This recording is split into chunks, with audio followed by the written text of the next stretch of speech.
All right, so I should be on now. Hello to people in there, DJ and question mark guy. Sorry, I never know what to call you because it's just a question mark. How come it is a question mark? I'm just curious. How come yours is a question mark? I don't know if there's any kind of reasoning behind it or something.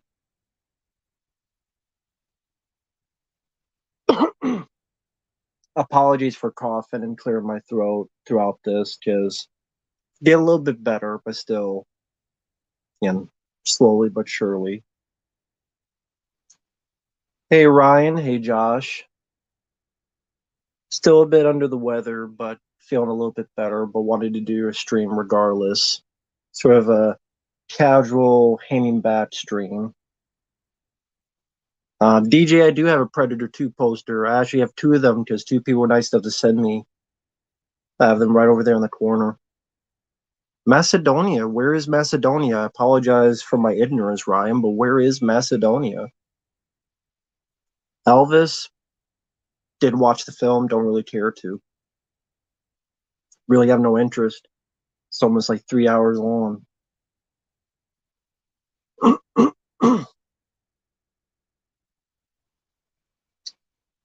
So, how are you all doing tonight? Hey, Deep Fried Awesomeness. Hello there. I don't think I've seen you on here before. Is this your first time? I don't think I've seen you on here. Macedonian house. Oh, it's in Florida. Okay. Macedonia. I'm thinking it's like where Arnold Schwarzenegger's from, like where he's from or something. But it's in Florida. Okay. I thought that Arnold Schwarzenegger from Macedonia. It's near Estonia.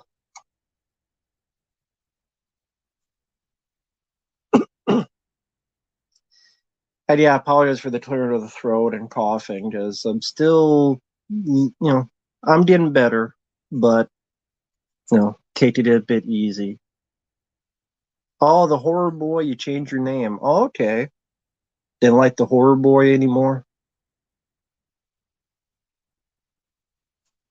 Jurassic World Dominion is it the worst? No. Jurassic World is the worst.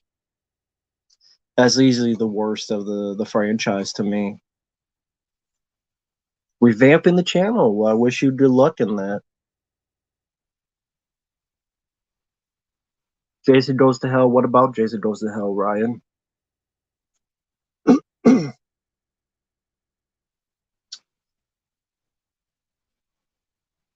But no, Jurassic World Dominion is not the worst. Jurassic World is the worst.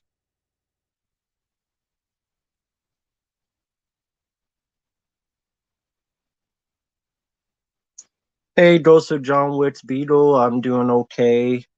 Just taking it a bit easy, taking it step by step, but slowly getting there. We'll see how it goes. Want to do a little bit of a stream tonight. Jurassic World worse than Rise of Skywalker? No. Hey there, Ty. Um, I like Jason Goes to Hell. I think it's an underrated film. 2022, there's been a lot of films I've enjoyed. A lot of 2022 films I've enjoyed. I liked Nope. I liked The Batman. I liked Sonic 2. I liked Rescue Rangers.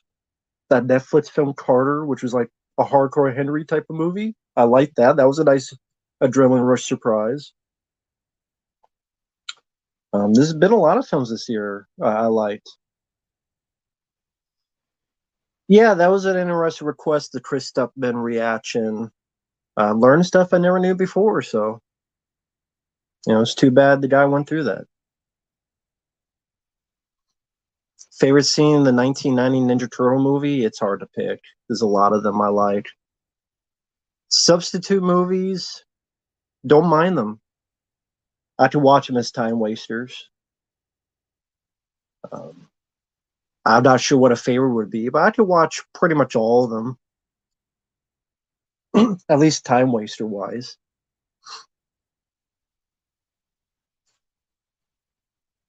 Hey, John Zero Cool, how you doing, man? How's it going? How you doing tonight? Black Panther 2, don't give a crap. Oh, wow, thank you. Yes, Steven, I did get it, and I have seen it. I just have to do the review, but I did see the film. Steven, thank you so much for that. Uh, I did. I have to record it. Um, I'm well. I'll try to have that up tomorrow. I'll try to have that up sometime tomorrow. Try to at least. Overall, I didn't mind it. But yes, you did it right. You're perfectly fine, Steven. Thank you so much for that. But yeah, that should be up. I'll try to have that up sometime tomorrow. So, but I really appreciate that, man. Thank you. Really do appreciate that. That was kind of you.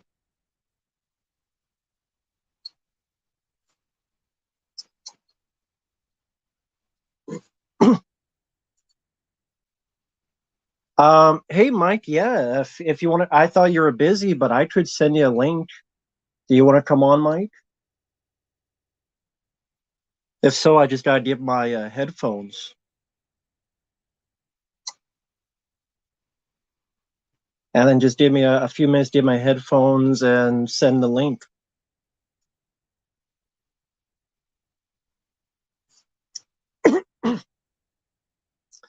In fact, let me get the headphones. I thought you were busy, so I didn't want to bother you. But let me get my headphones just in case.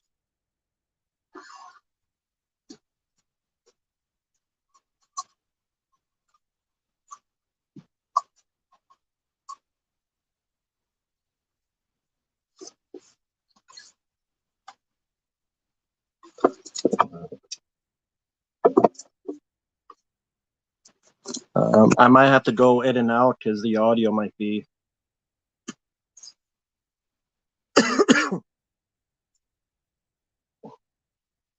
Okay, let me. I'll be right. Just give me a second. I'm going to send my friend Mike a link. Forget how I did this. Invited guest. Yeah, I just type the link in.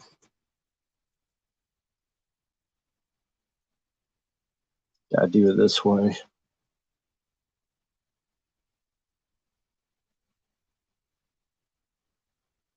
Make sure I type it right.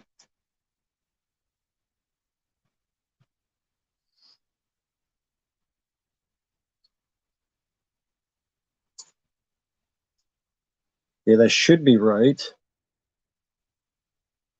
That should be correct. So I sent the link. So hopefully that works. But thank you, Stephen, for the paid request. I really do appreciate it. I reviewed Bohemian Rhapsody, Rocketman at NC. Faces of Death. Backstory's more interesting than the movie. Favorite fairy tale character? I don't have a favorite fairy tale character. Cannibal Ferox, Cannibal Holocaust, didn't see Cannibal Ferox.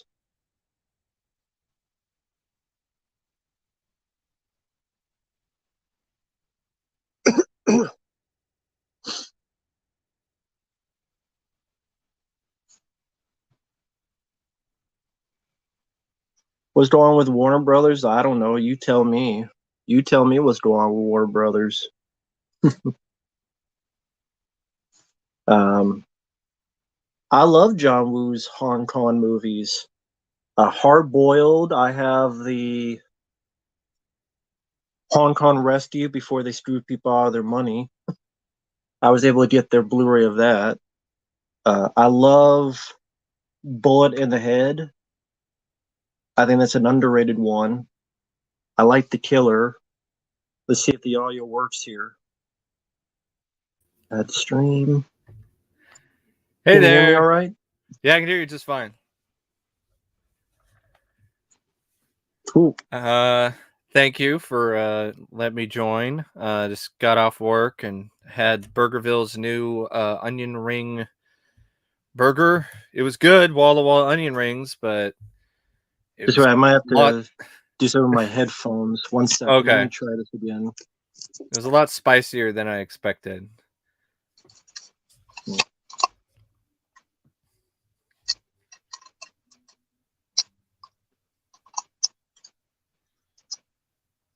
Let's see. All right. Is there something? Is it? Can you hear me or? I can hear you. I can hear you fine. I just want to make sure there's no echo or anything. Oh But yeah, I don't hear anything. I don't hear an echo okay, on my end. But then cool, again, I'm not watching the stream live, so cool. So it's all good then. All copacetic. yeah, yeah. It was a good burger, but it was surprisingly spicy, so it helped. I guess it helped clear out my sinuses. It helped wake me up a little bit too, which I'm totally fine with because yeah, I've been working pretty hard lately. But glad to see that you're feeling better because I know you were under the weather for a little bit. Thank you. Yeah, it's getting there step by step. Yeah, A lot of people are saying hi to you, so that's thank very you, cool. thank you. I did check this. I was on the stream prior to jumping in, and someone mentioned like Cannibal Ferox. Like I've seen that movie, and I have it on DVD. It's not one of my favorites, so that's for sure. Um, there are much worse Italian cannibal movies. I mean, like Cannibal Terror, which is fucking awful. But Cannibal Ferox, I remember being like below average. It's just kind of there. Um, I think Cannibal Holocaust is definitely the best one out of those movies, even though it's definitely got its problems. Yeah, I mean, I haven't seen any of those except maybe Cannibal Holocaust. So that's the only I one I've bet if you probably saw seen. Cannibal Terror, you'd feel pretty similar to me when it comes to that piece of shit. God, that film sucks. that's that's right up there with some of the worst films I've ever seen. I'm not surprised they're remaking Wizard of Oz. They're doing a reboot of Karate Kid. Speaking of Karate Kid, I did hear that the guys behind Cobra Kai, they're doing a Ferris Bueller show. Um, I don't I know. know. I know. Are they gonna get Matthew Broderick and what's his name back? Alan Alan Ruck? Ruck. I can't really say I'm looking forward to it. I don't Because you really care can't. to They see. definitely aren't gonna have Principal Rooney. I wouldn't think so. No, Jeffrey Jones is not gonna be in the Ferris Bueller show. I wouldn't think so. No. They already tried that, and it sucked with Charlie Schlaterer. When he chainsawed Matthew Broderick in half in the pilot Pilot. Yeah, episode. that was a garbage show. Absolutely And garbage. I'm with you with that when it comes to that theme song. Like, man, was that annoying. Ferris, Ferris, Bueller, Bueller, Ferris. About the parking valet guys? Why? It sounded like the Ferris Bueller theme song for the TV show. It sounded like something that would be like an intro for a Nickelodeon show. Like it kind of reminded me of like That's a Carissa Explains It All or some shit. and that's a stupid idea. All the That parking is. valet guys. Who cares about the parking valet guys? Who gives a Hello, shit? hello there. Sorry, I like that avatar.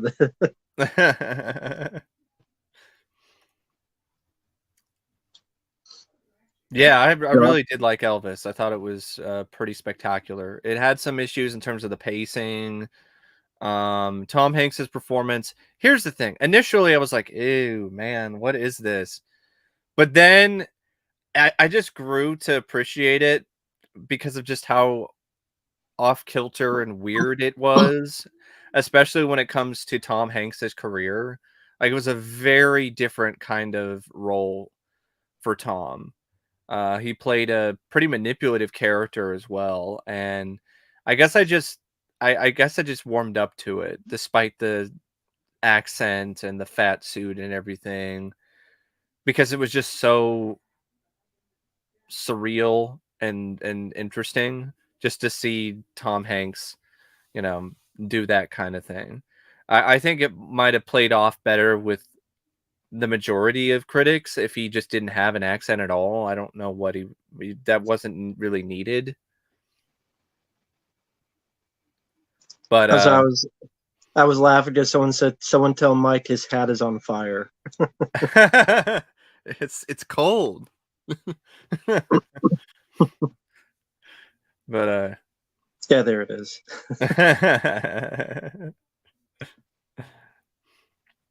yeah, I like this one. I got it from Spencer's a while back. They had a bunch of WWE themed hats. They had an NWO one too. Yeah, Yeah, I heard about that. I saw Fabio's stream. He met him and he said that Gary Busey's really out of it. He's really just fucking crazy. Well, I mean, it makes with a sense dick. that he's out of it because after his motorcycle accident, there was a part of his brain that was completely destroyed, which was essentially the part of your brain that acts as a blocker for certain types of behavior and impulses.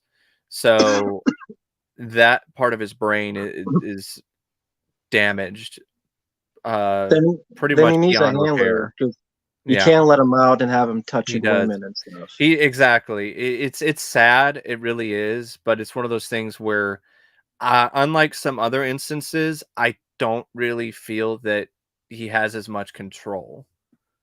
Mm-hmm.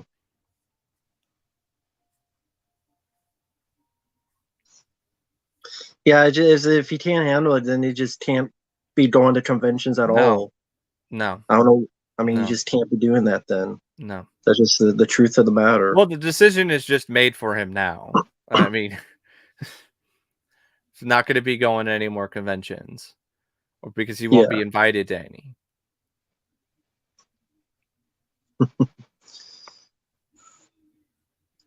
Hey there, Connor. Again, doing all right, people. My thoughts. I uploaded a video. Feel free to just check that out.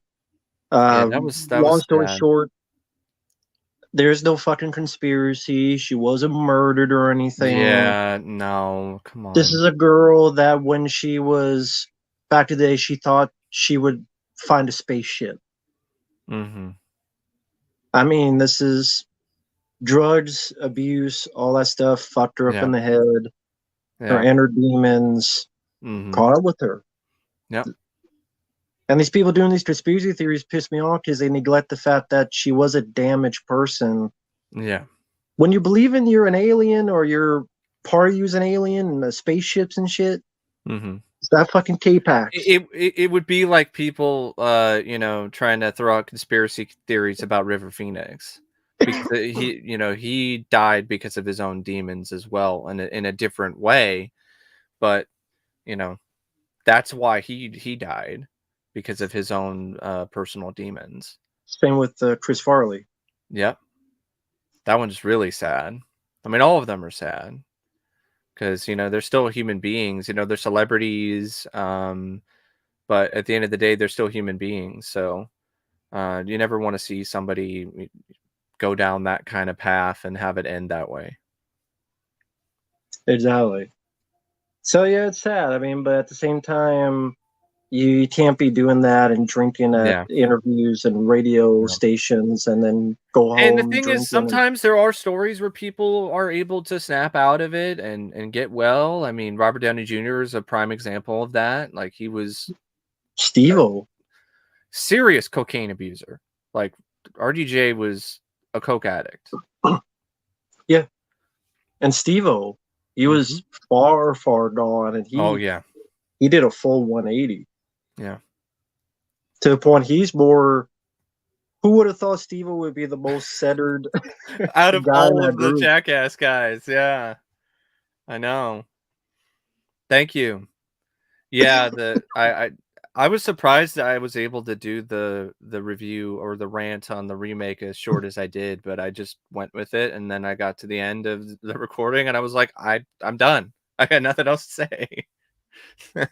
Oh, you know, someone told me a rumor about Halloween Ends and what it's Okay. about. Okay. So let me just stress this out, people. This is a rumor. Rumor. Mhm. Rumor. That a lot of the movie is about the daughter, was it, or the granddaughter? What Yeah. was I the forgot one her who's still name, but alive? yeah, okay. A lot of it's her love story with another guy, and the guy's picked on and looked at as a killer, and he finds Michael Myers and bonds with him. And then because he went through the same thing of like, all the town hates you like they hate me, and that guy dresses up as Michael Myers, and he's the one who first fights Jamie Lee Curtis, and Jamie Lee Curtis and the real Michael Myers fight, and that Michael Myers die, and then the younger guy is wearing a Michael Myers, and he becomes the new one, and the girl becomes the new Jamie Lee Curtis, and that'll be for Oh, the future. shit. And then maybe Jamie Lee Oh, Curtis dies, maybe she man. doesn't. So it's this new guy who's picked on This who is this also is wears this Michael is not Myers. surprising. So basically they took a page from Return to Sleepaway Camp. Some guy who's fucking bullied and then becomes the killer. What was his line? Your ass stinks or something? Yeah, that film stinks.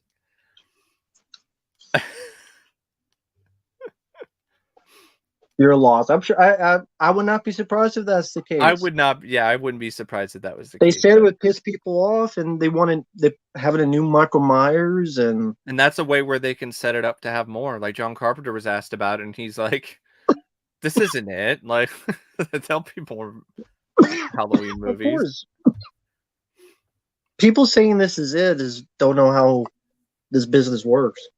Yeah. Because I mean, that's the only way that makes sense for them to be able to keep this franchise going. You got a new killer now. Wearing the same Michael Myers, and he was So, picked but at the on. same time, okay, he was picked on and he puts on the mask, but what happens to like the shape, the supernatural sort of stuff? Does that get carried over to this guy? Because the Michael Myers died? Maybe it's not a thing in this anymore. That It's doesn't make just any fucking sense because of what happened at the end of Halloween Kills. Like, there's no way that a regular fucking guy is going to be able to do all that shit. Take all that damage. And then just come back and wreck everybody. Like that's not even fucking possible. So unless Michael Myers is on PCP. it's all mysterious. Ooh. You know. Oh man. I would not be surprised that's the No, case. I wouldn't Ideally, either. hey, it's a big love story that no one gives a shit about these two people no one gives a shit about, and then oh, this guy. They stole another thing. What was that fucking guy? The deleted scene of Halloween 5 where the guy Oh fuck. Yeah, Dr. tears Death. Michael Myers. Dr. Death, right? Yeah, they're gonna steal Dr. Death now, and but Dr. Death becomes also Michael Myers. Oh man. Speaking of Halloween, Matt, what do you think about the price tag for the Scream Factory box set for the 3 Halloween films? 6, 7, and 8. What is it? I didn't pay It's like attention. over $100. People buy it because they buy everything. Yeah, It seems with I know. Scream Factory on it. It definitely seems like they have taken a step back in terms of quality because I've been even reading some stuff from people talking about Child's Play, and they're talking about how the transfer is really good, but the special features are a little lacking because they're short, and it seems like they're still shooting them on Zoom. Like they're not even actually putting an effort into like having like sit down interviews with high definition cameras.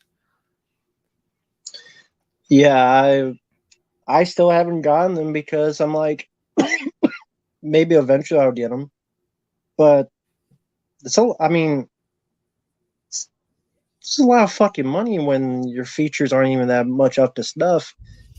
We look back at the day of Halloween 2 and 3, look at those features. Mm-hmm. You went backwards.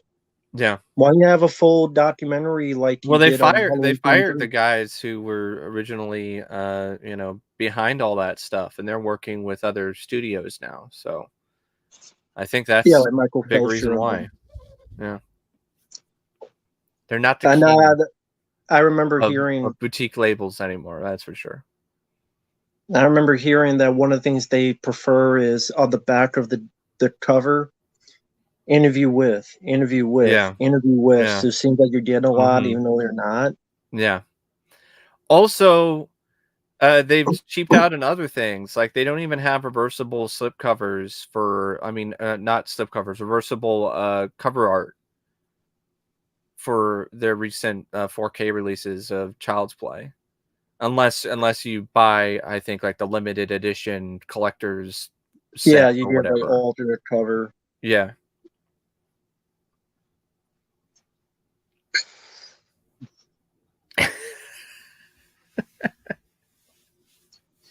Yes, Dredd is great. I saw it in the theater when it came out. Yeah. I No saw that in sequel the to theater, that. and like halfway through, there somebody pulled the fire alarm or something, and basically had to like evacuate the theater for a little bit. And then the fire department came, and then they were like, "Oh, it's a false alarm." Or like, "Do you still wanna?" And I'm like, "Yes, I still want to go and watch the rest of Dredd." And yeah, I even saw it in 3D, and it looked great. The 3D was fantastic. So did they fire up again from when they left off, or? Yeah, actually, yeah.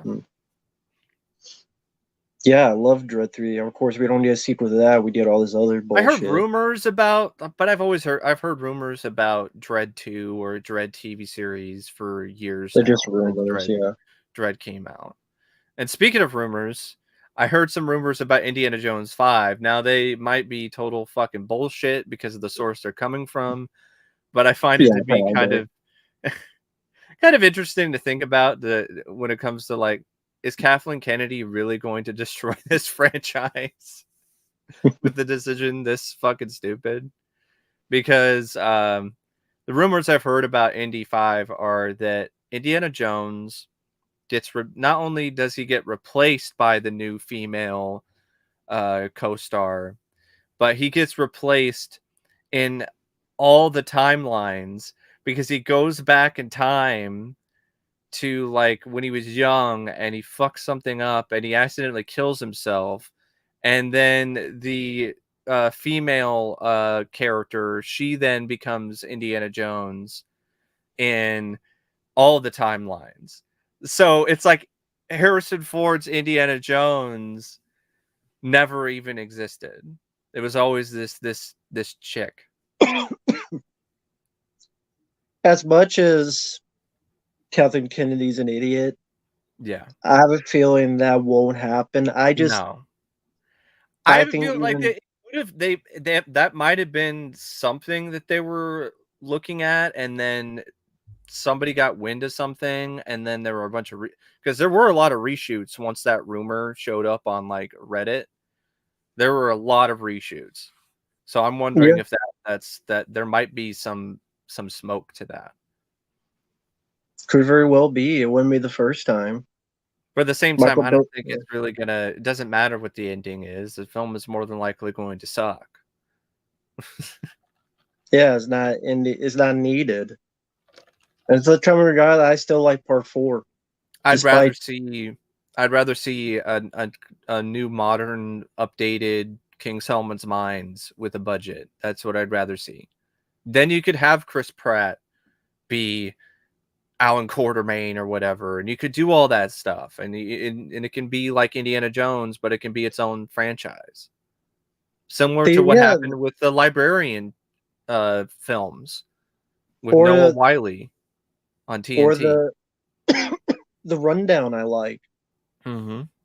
that have the Rock when the Or Dwayne stuff like, Johnson's worth a stuff spit. like National Treasure. And I heard about that too. The teaser trailer, like it was just 17 seconds showing this new female lead, and it got downvoted like crazy. And now you're hearing rumors that Nicolas Cage is potentially being asked to come back to the franchise. Why didn't it do in the first place? I know. I don't know. I don't know. I just don't know.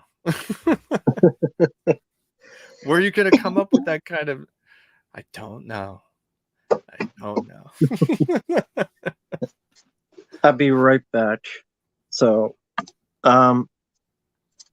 before I talk about Scream Factory a bit more, in case people missed it, yeah, be right back. Yeah, so I was kind of talking about Scream Factory and how they've kind of taken a bit of a step back lately in terms of the quality of their special features and some other aspects of their releases. The video transfers are still first rate, still look really good. I mean, Child's Play 2 and 3 have never looked or sounded better. So they're definitely worth it in that regard, because Child's Play 2 and 3 have never had transfers that have been this good. The first film I don't know about yet, because I haven't got my hands on the 4K remaster or the 4K of that one. But yeah, there's no new interviews with like Brad Dourif or anything for Child's Play 2 and 3, if I remember correctly. And there are features, which is better than what the last releases from Universal were, which was bare bones. But it's just a little disappointing when you compare it to some of these other companies like Arrow and even Vinegar Syndrome or Kino Lorber with some of the stuff that they're doing. So it's just one of those things where Scream Factory, it seems like they're kind of resting on their laurels a little bit, or they're maybe post-pandemic, they've just been cutting costs and they're still charging a premium price for what feels like a not very premium product. I mean, Kino Lorber can get away with that because Kino Lorber doesn't charge close to $30 most of the time for their releases, especially when it comes to their sales. When Kino Lorber has a sale, it's a legitimately good sale, and you save a good amount of money and save more than you would save from anywhere else. And Scream Factory, I mean, they're charging like close to $30, and it just seems like you're not getting the premium product for that premium price. Just wanted to give a quick shout out to Osmosis. Very sorry to hear that, man. May you rest in peace. Heart goes out to you and your family. Absolutely. As shallow as it sounds, best way to do is just take it day by day and just find something right now to enjoy and take your mind off it if you can. Quote from the Crow, you know, it can't rain all the time. Yeah, very sorry to hear that, man. Thoughts go out to you, man.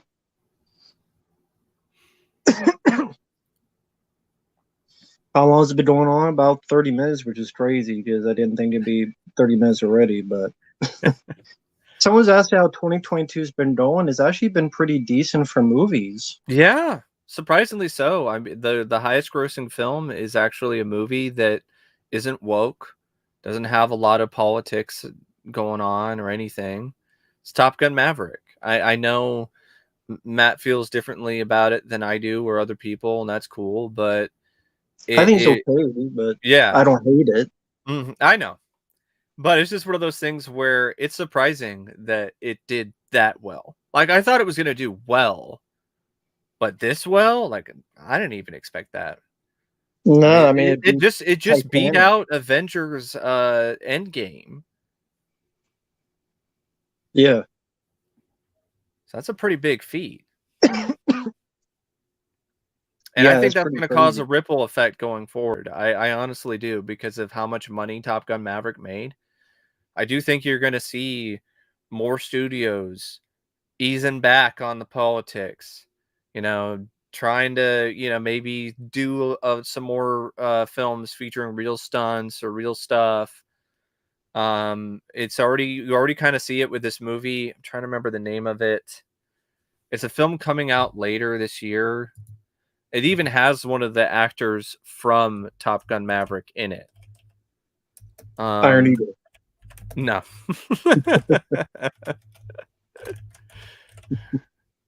The guy who played Glenn Powell. This be an Iron Eagle sequel. Or get the film on Blu-ray at least. Yeah, it'd be nice to get that at least from somebody. Devotion. That's what it's called. It's called Devotion. And it takes place during, I think, the Korean War, and it deals with this African American pilot. And what I liked about that trailer was you saw what looked like practical plane stunts again, and on top of that, you have an African American lead, and they have a little bit of the stuff where like the white guy or some of the guys in the try to remember the name for the group of pilots, but some of the guys that are a part of the group of pilots, they're judging him based on his race and whatever. But that was very minimum. That was very minimal in the trailer, because then it seemed to focus on a lot of other stuff, and then focused on what looked like a legitimate friendship between the lead and Glenn Powell's character, Tom. So I think if that does well, and Top Gun Maverick completely just outpaced anybody's expectations for it. So I think there'll be a bit of a ripple effect, that's for sure. They're going to try to do more legacy sequels in the vein of Top Gun Maverick instead of in the vein of The Last Jedi, which was a stupid idea anyway. Yeah, I mean, we'll see. I mean, I don't know how I feel about legacy sequels, but I guess we'll find out regardless. Yeah. So, but that's it's gonna cause that ripple effect for sure. You're gonna more legacy sequels are probably gonna be greenlit or thrown out there, and yeah, it's gonna be interesting to see what happens. I would Worst go Blu-ray with transfer. Moontrap's up there. I would say the Synapse, not the Synapse. It's a different company. They did Deadly Spawn, and I don't think it's as bad as some people make it out to be, but it's still pretty bad, and definitely one of the lower end transfers that I have in my collection. But a lot of that's due to the source material that they had to work with, and the fact that the company Elite, I think, or someone like that, they were not really rolling in dough, so to speak. So they didn't really have the best money to be able to really make it look good. Other transfers that I would say are really bad are ones that are just fucked up with DNR. Prior to the 4K release of Predator, you had the Ultimate Hunter edition, which was just absolute dog shit. It was so bad. Yeah, people look like hot dogs at 7-Eleven. Like it was just awful. Terminator 2 in 4K is another bad transfer because of DNR up the ass. But yeah, Moontrap is definitely up there too, thanks to Oliver Keckel. Fucking hack. Yeah, defending. He defended the way the film looked. He said grain is not natural. Film grain is not natural. His brain is not natural. Yeah, his brain will be the one. His brain is going to be like one of the brains in a jar in Young Frankenstein. It's labeled unnatural. Unnatural brain. I know Mike hasn't seen these, but I agree with his comment. Yeah, those are both very entertaining action films. There are flaws. There are I've issues. seen The Gray Man get some positive reviews, but a lot of the stuff that I've heard from people is that it's generic. And to me, that's just an incredibly weak criticism, because it's a spy action film. We've had millions of those made at this point. There's no way that it was going to be anything 100% unique or original in the first place. Is it entertaining? Does it have good action sequences? Does it have solid enough characters? That's what matters, not its I originality, because I put that's a not gonna yeah. fucking be the case when it I comes put a to yeah. a I spy put it above the thriller. Bourne films. I do. I'll put it above the Bourne films because I've never been a fan of the Bourne I like the films. trailer for The Gray Man, so I definitely am looking forward to giving that a watch sometime. And Carter, I didn't know a whole lot about, except I saw the poster when I was browsing through a site that I, look at every now and then. And I was like, that looked I didn't like the poster. The poster's not a good first impression, I gotta be honest. Right. It just makes the I'd film never look even like heard of some it. cheap direct-to-video movie. So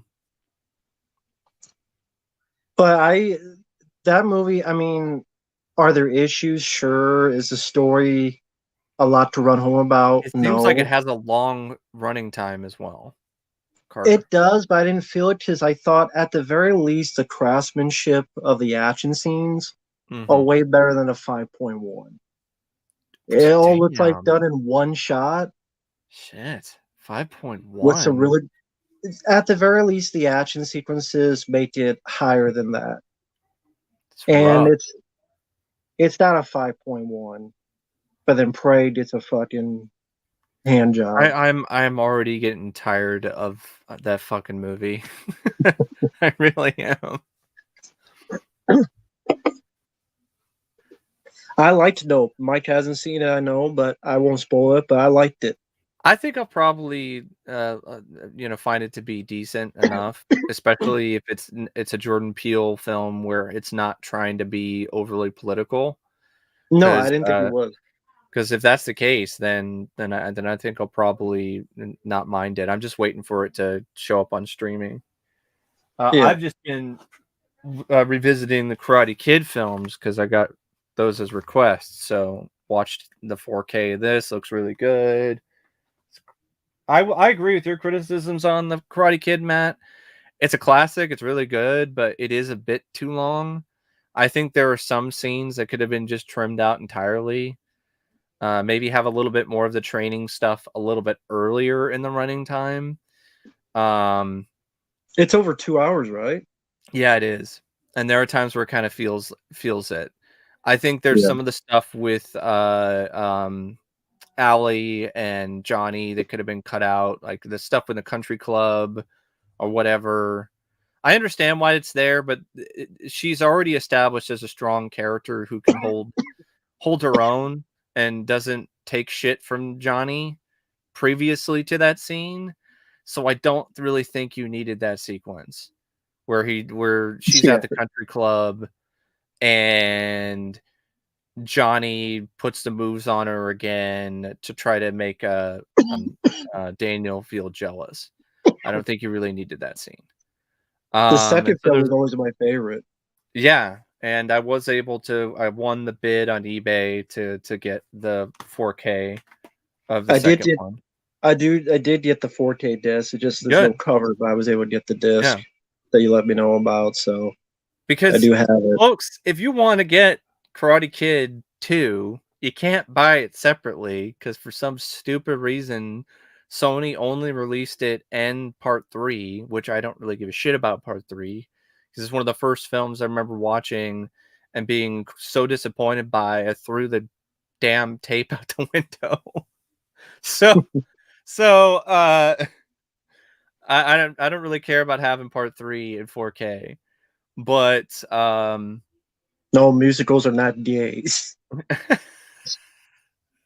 Little Shop I of don't Horrors is a good musical. yeah, I don't think so. I mean, I love Little Shop of Horrors. I like Rocky Horror Picture Show. South Park is a musical. Um The movie. Huge fan of The Paradise. That's a classic. It's a great movie.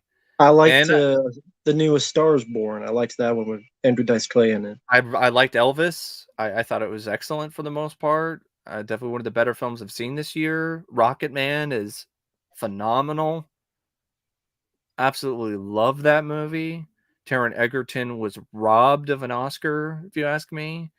And I definitely think um, the actor, I can't believe I kind of blanked on his name, Austin Butler, who played Elvis. I think he also should get a nomination as well. I hate Mm. that. I hate that. What's his name? Rami Malek. He won the Oscar for Bohemian Rhapsody, Oh yeah. and he didn't deserve it, if you ask me. Like, he looked the part, but he didn't do. He didn't sing. He didn't do Mm. any of that, and he didn't really have as nearly as difficult of a script to work with in terms of emoting or showing all this different range compared to Austin or Taron. So if Austin doesn't get nominated, then that's just bullshit. But I wouldn't be surprised because I didn't Taron think the movie Egerton was got all that. nothing. He got fucking nothing. All that happened was there was a song from the soundtrack that I think got nominated or won an Oscar. That's it for Rocket Man. Thanks once again, Bobby Reynolds. I appreciate the super chats. I mean, I don't know how to rank them all together. Or Karate maybe Kid, I just separate. Separate? yeah. Yeah. Karate Kid 2 is my favorite. Then 1. 3's the worst for me. Mm-hmm. I don't know if I like the reboot or part 4 more. So I haven't watched 3 and 4 and the reboot again recently. I'm going to. So this ranking might change, but with 3 is the garbage. yeah, Fucking with garbage. I mean, Just even Ralph garbage. Macchio kind of agrees because No, he does. Like Fabio yeah. met him and he said, Uh-huh. "Yeah, the third film sucks." Nice. He hates the third film. I don't blame him.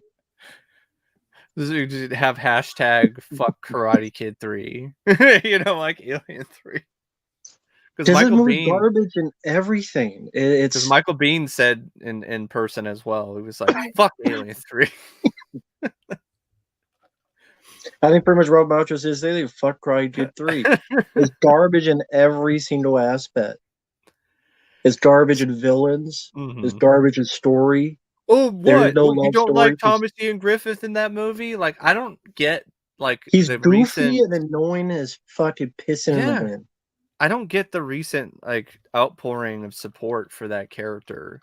He's shown up in Cobra Kai, and I think that's the only reason why.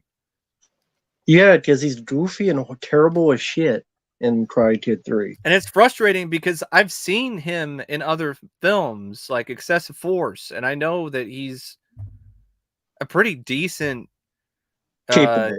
capable actor when it comes to being intimidating. He's about as intimidating as the Steven Seagal wannabe in Three Ninjas. Pretty much, yeah.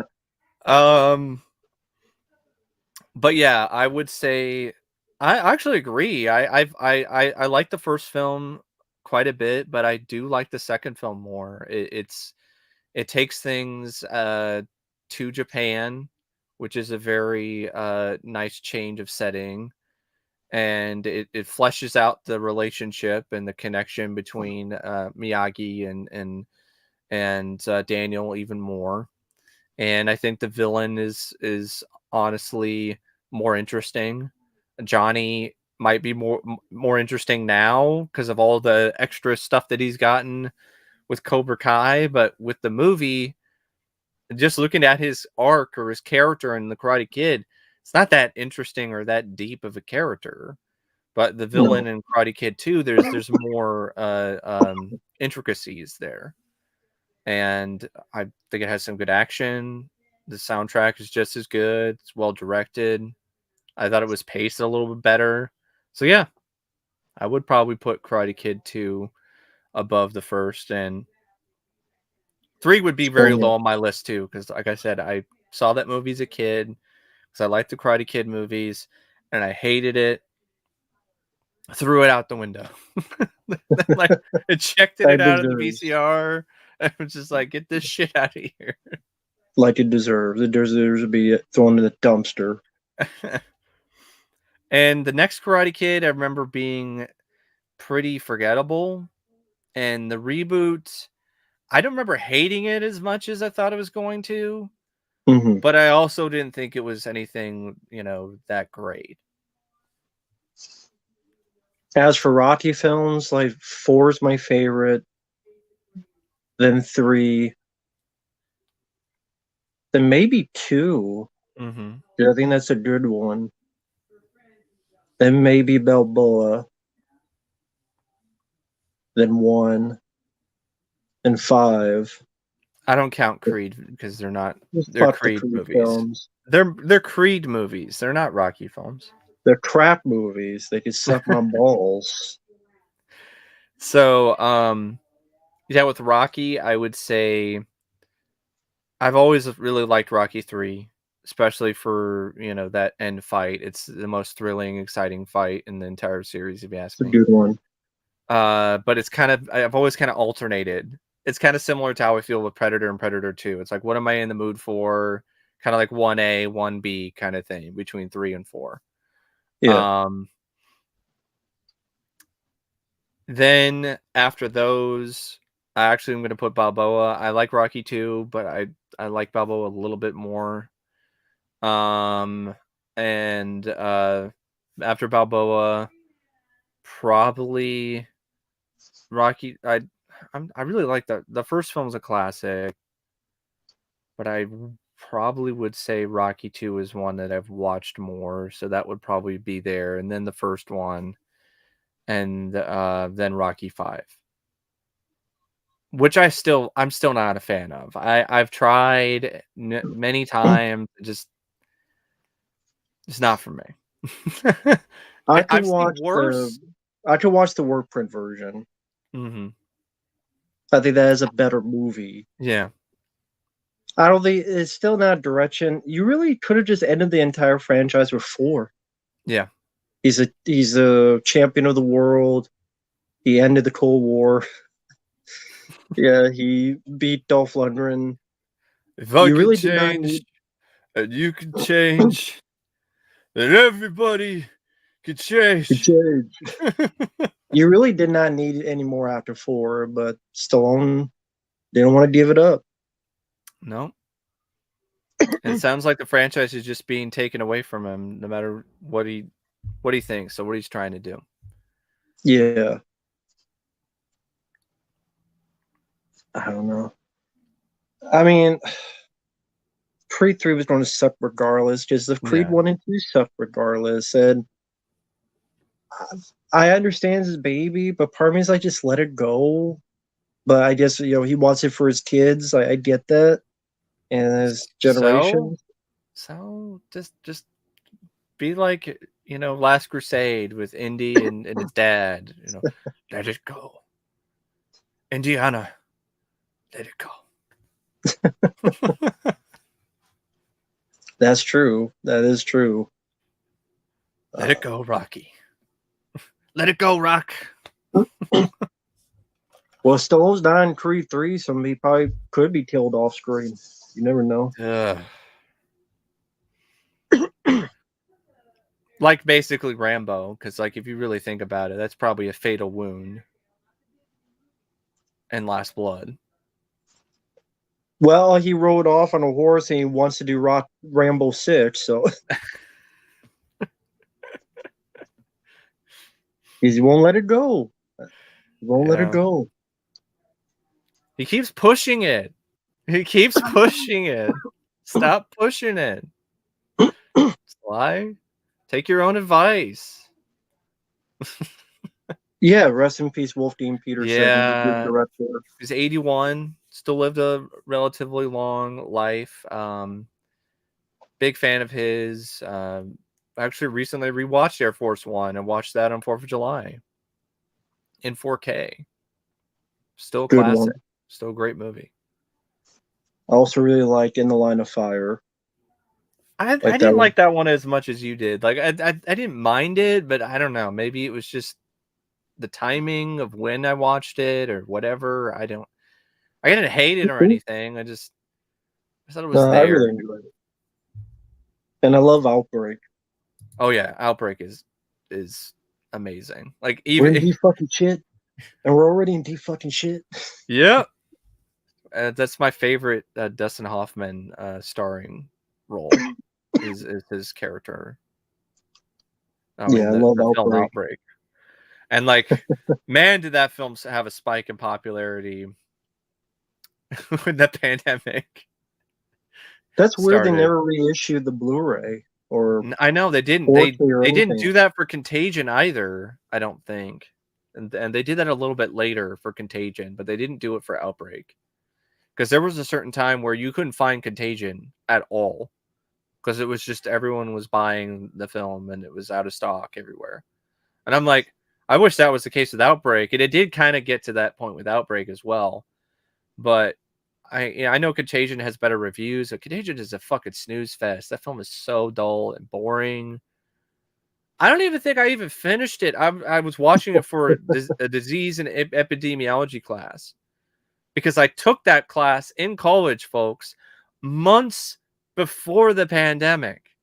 It was very surreal to see all this shit that I was learning about and we were reading about a potential pandemic and how we're due for one. I mean, I went to a meeting at the college where a doctor was talking about some guy who was a part of like, the disease or viral whatever stuff in the state. He was talking about measles. Now people weren't getting their shots, and that was nothing compared to what happened on Slater. And Outbreak was also on the film list, so I got to watch that again. Yeah, Contagion is as boring as hell. Yeah, not for me. No, not for me either. Outbreak to me is much more satisfying, much more entertaining. Not nearly as boring. No. I didn't watch the Hot Zone TV show, but I am curious about that because I know the Hot Zone was like a really big deal. And the only reason why Outbreak got made is because I think it was Ridley Scott was attached to Hot Zone is it called the Burning Zone? that's called the Hot Zone, I think. The Burning Zone is that TV show that was Yeah, I short-lived. thought that's what you meant. No, the Hot Zone. It was a novel.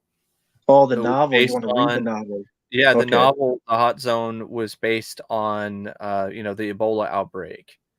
And that was the first thing that was optioned, and it was with a competing studio, and they had a cast and everything. Oh, that was But going to be Jodie Foster and Robert Redford, right? yeah, and then something just completely cratered and it fell apart. And I think it was around the same time. I don't know if Batman Forever. I mean, not Batman. Batman and Robin was at 90. No, I'm trying to remember exactly what it was, but like the studio just wound up not deciding to go through with it because there were a bunch of issues with financial. Yeah, Batman Robin 97. That's also with Superman. They canceled that as well. Yeah, Batman Robin. Yeah, that's a different one. The Hot Zone was with a different studio. I don't think that was with Warner Brothers because Outbreak is a Warner Brothers film. I think it's Fox, wasn't it? Yeah, it was Fox. But they finally did an adaptation, but it was on a streaming. I think it was Amazon or some National Geographic or something. I don't remember who it was, but it lasted for a season. I think it was only intended to be like a one-off, like a mini-series, which makes sense because it's based on a book and you don't necessarily want a sequel. But sometimes they do that. Well, I hope we actually get a Batman sequel. I was going to say we might not even get a second film because of Warner Brothers. And David Zaslav, the new owner, Warner Brothers Discovery, the Discovery Network guy. He's like a clearance, clear all. Yeah. Type of mentality. 99 cents. Everything must go. Going out of business sale. Yeah, so I mean, that might not even get made. The back row's gone. That doesn't bode well either for other things, like in terms of like physical media, for instance, because this guy does not give two flying shits about physical media. No. So I don't think Warner Brothers is going to be nearly as involved with physical media as they were in the past. We shall see what happens, but I don't see it. I don't see that being the case because he doesn't give a shit, and that'd be something that he'd probably cut because he'd think it's a waste of money.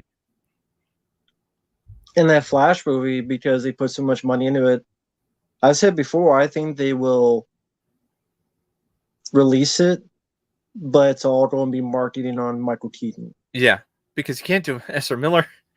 he can't stop breaking the law. I just think of that scene from Liar Liar. It's just like, stop breaking the law, asshole. Yeah, the Flash movie, that's so much money into that. Yeah. They just, I don't think that's one they can't afford to cancel, I think. And like we talked about before in a stream, I don't buy that Batgirl was canceled because it's so bad. I don't buy that at all. I think it was just canceled because Zaslav doesn't want to focus on smaller films. He wants to focus on bigger, grander, big budget blockbuster movies. And Batgirl doesn't fit that bill. Also, it might be one of those things where he looks at it as a film that was maybe being a little too political. So he didn't want to, have that be a part of his brand, because it seems like he's not all about that either, which honestly I am all for. Stop making these movies into big political statements about gender politics or any of this other I don't give a fuck. Just make a good movie that's entertaining with good characters and a good story. And then you can have some things like that in there, and then I don't even notice it, and I don't even fucking care. And then the people who want those kind of things, they can see them in those movies, and they could be like, oh, there's that representation we're looking for. There's, the little bits here and there. But it seems like those people that just they don't want it to just be an instance of it's there. They want it to be in the forefront. They want it to be like, that's what it's about. The plot is tied into the politics and the gender identity and whatever all that is. Yeah, or the race stuff. I didn't care about Batgirl movie in the first place. Yeah, I thought that it's a movie that no one was. They should have done Batman Beyond. They should have used that money and should have done Batman Beyond in the first place with old Bruce. Yeah, if they don't have Michael Keaton in it, why not? But because we need girls. Girls. Bat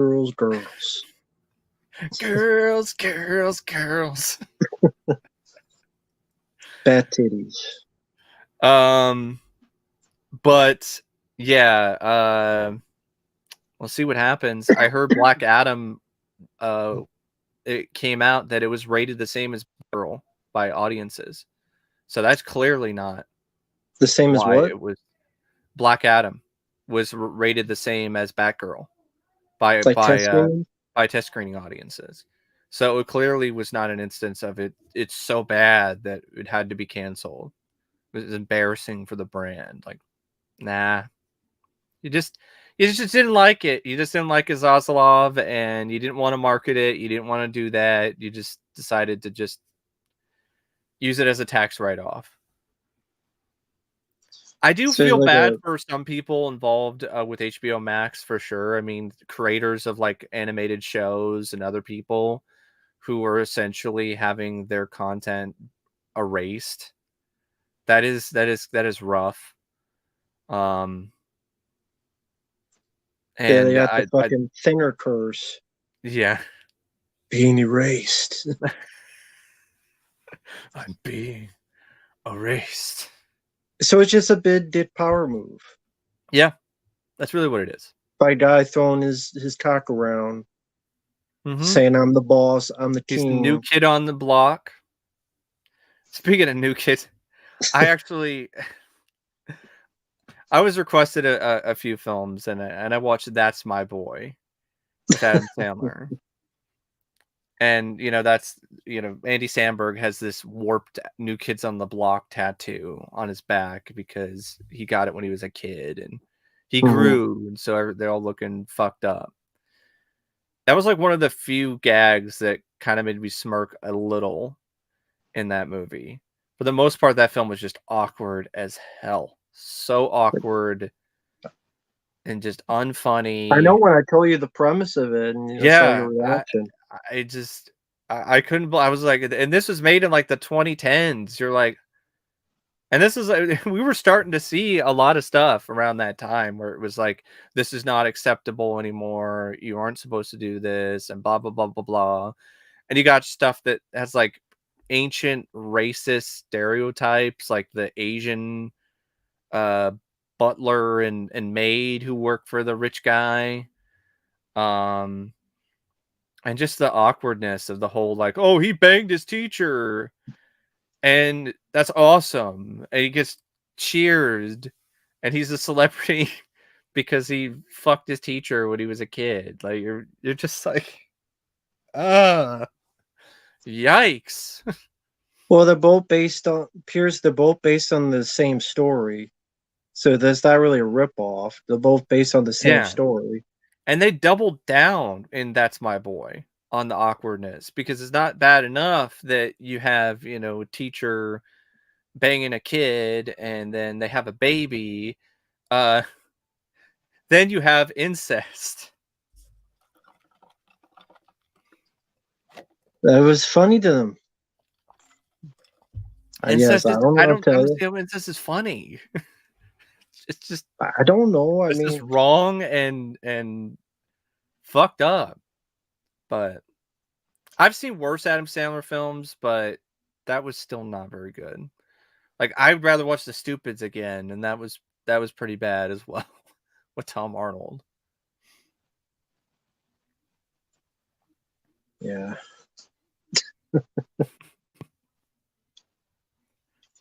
I know people are asking about the Wednesday TV show. I don't know I jack saw the squat trailer. about I it. saw the new trailer for it.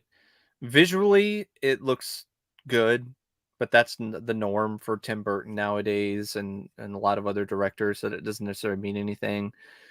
I'm not 100% sold on Jenna Ortega. I know a lot of people, she's the new Scream Queen. I'm like, can I see her deliver a good performance in a good movie? Like No, I you're just not haven't allowed. seen I haven't seen it yet. I'm sorry. I'm not seeing the same thing that other people are with this actress. Because I wasn't that impressed in Scream 5. Was not impressed either with her performance in X. And I will say her performance here is a little better, but it kind of seemed like she's just channeling Christina Ricci a little bit with the attempts to be, deadpan. Um, and it just seemed the tone seemed off from the trailer for me because there's a whole, I don't know if you heard about this, but she dumps bags of piranhas into like the school pool and essentially murders and kills a bunch of guys. And that's why she's sent to this other school for, gifted people. Essentially, it's Harry Potter, but with the Addams family, if you really think about it. And I'm like, okay, I don't remember the Addams family killing people. I mean, that's not. I remember it being like dark, and it might hurt someone, or there would be something They where tried to kill the baby in Alan's film with the second film. yeah, but they couldn't, because the baby had its own miraculous abilities or powers. Like Debbie died, but that was because It was walking the edge yeah, it was on that walking the stuff. edge. This is just flat out piranhas eating people in a pool, and I'm like, is that really the tone of the Addams family? That's seems I seems a bit don't care off. either. And I I'll don't pass. care. I don't give a shit about the plot either. I don't. I think it loses a lot of its luster and interest when you do this whole, oh, she's with other people who are kooky and weird just like she is. And I'm like, that's just boring. Like, why have the whole series essentially barely be an instance of a fish out of water thing with, Wednesday going to modern high school? And instead, she goes to what essentially is Addams Family version of Harry Potter. Like, of Hogwarts. That just doesn't interest me as much. No, me neither. I don't care Because, about like, that what or the makes monster. Wednesday unique then? If she's just among other people that are kooky and weird, and I mean, what makes her unique? The same guy who did the Dark Shadows movie. Yeah. Look how that I mean, turned out. I liked Miss Peregrine's Home for Peculiar Children, but that was peculiar. That was weird. They had their own little, place for them to interact with one another and everything. And you had those moments where they interacted with the other world and so on. I just don't see the appeal of Wednesday Addams in a spooky Hogwarts. Just doesn't appeal to me. Yeah, just none of them. That or the monsters, I have no interest in either one. I'd rather watch Wednesday than the monsters. I'd rather watch something worth a shit. But yeah, honestly, I'd rather watch the Addams Family Values in 4K, which is getting a 4K release later this year. The first one? The first one already had a release. The second one's getting a 4K release later this year. That's cool. Someone's saying Bullet Train's worth a watch if you want some fun action. Yeah, I agree. Bullet Train's a fun one. Another one I'll wait till it shows up on streaming, and it probably will be on streaming fairly soon. Speaking of that's starting to really affect some theaters because there's news that Regal Cinemas, the second largest theater chain, is going to be filing for bankruptcy. So, because they didn't make as much as they thought they were going to post-pandemic. Even though Top Gun Maverick is making all this money, the theaters are still struggling because stuff is coming to streaming like 28 days later, like a month or a month and a half or something. And for a lot of these films, people are like, I don't need to see that in the theater. Like, it's not a big spectacle event movie. I can see why people did that for Maverick because real planes, all this sort of stuff. It's the next Top Gun movie after decades. And word of mouth spread super fast with that one at like supersonic speed. But that has an advantage that something like Bullet Train doesn't. Like, a lot of people are just going to be like, I'll watch that when it's streaming.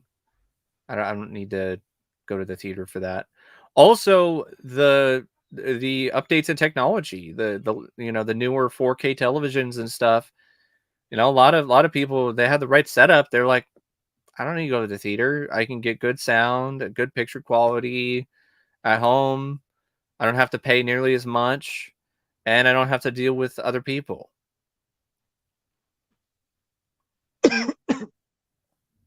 Yeah, I mean, it's been, to me, it was going to happen sooner or later. Yeah. Where with the advent of streaming and movies getting quicker and quicker onto streaming, or even DVD, Blu-ray cheaper. I mean, not cheaper, but quicker than before. It's only going to be a matter of time. People go, you know what? Why do I want to pay this gargantuan amount of money to see this in a theater with all the headaches of getting there? Or I could just watch it in the comfort of my home. Yep. In just a matter of time. Yeah, and once they opened that box during the pandemic where they had that option for people to watch it at the same time as the theatrical release, like, that just was the beginning of the end. Like, AMC will probably do better than Regal. Regal won't go under completely. They've gone bankrupt before. Probably what will happen is they will still be around, It's just, certain theaters will probably get shut down because they're not performing well enough, and they'll do some restructuring and so on. And AMC will continue to probably be the front runner, but I don't even think AMC is probably going to, continue to rake in big bucks going forward. I think you're just going to start seeing less and less box office returns, which is going to change the industry in a dramatic way. Because it's like, what are you going to do? Like, are you just going to market it for streaming, I guess? Yeah, pretty much. And with every company having their own streaming service, But if you spend that much money on a streaming film, hundreds of millions of dollars, like, you're not going to recoup that cost back when you put it up on streaming. See, that's the issue. That's the problem. That's the really big problem that's looming for Hollywood right now. It's like, there's no possible way that these big blockbuster movies that cost like $400-500 million are going to make back that money and any other way other than in the movie theater. Well, I mean, Netflix is spending that much, and they're still spending that much. So They I don't are, know but what they're they're not doing. making much profit at all. They haven't been making I profit know, but forever. So yet they're yeah, still able to spend. yeah, because they're in debt to other people, I think. But yeah, there's a lot of crazy stuff. I mean, wrestling is having a lot of stuff changing over there with wrestling entertainment. I know Triple H is taking over at WWE, and he hired Shawn Michaels. So D-Generation X is now the head of WWE. What's next? You're gonna hire X-Pac? Gonna have him and the New Age Outlaws also be a part of your creative team, Hunter? No, I think Sean Wallman.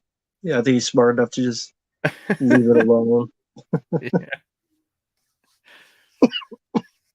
I always liked Sean Wallman, by the way. I always liked him. Yeah, I didn't mind him either, even as a 1-2-3 kid.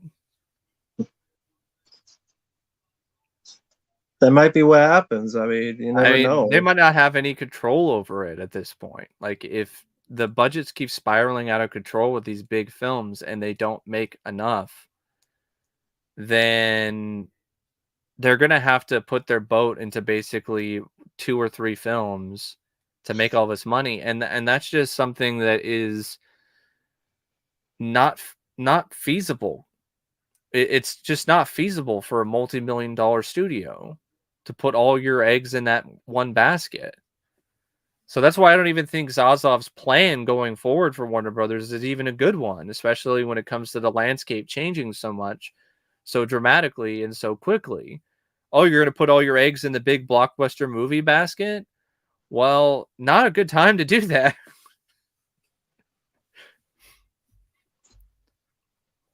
Yeah, I mean, unless they really get a big old chunk of change from advertisers. Yeah. And advertise the hell out of even more and somehow even make advertisers, that work in their favor.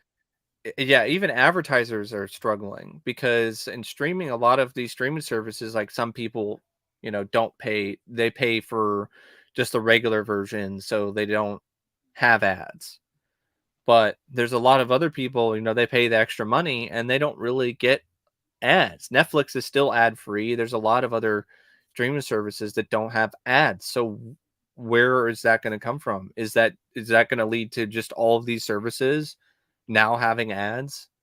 That is a potential idea going forward to recoup some costs, but it's just up to the advertisers themselves whether or not they think that's a good use of their money.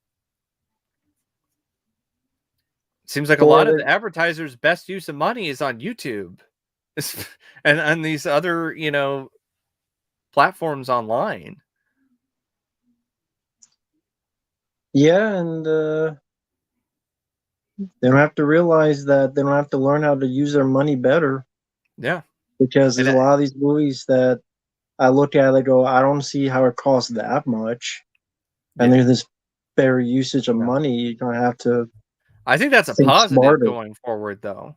You know, them having to essentially change their stance and change their mindset and start focusing more on these smaller budgeted movies for the streaming platforms, so they can still make some profit and get people to keep subscribing to these services, but at the same time get some nice high quality content without spending millions and millions and millions of dollars.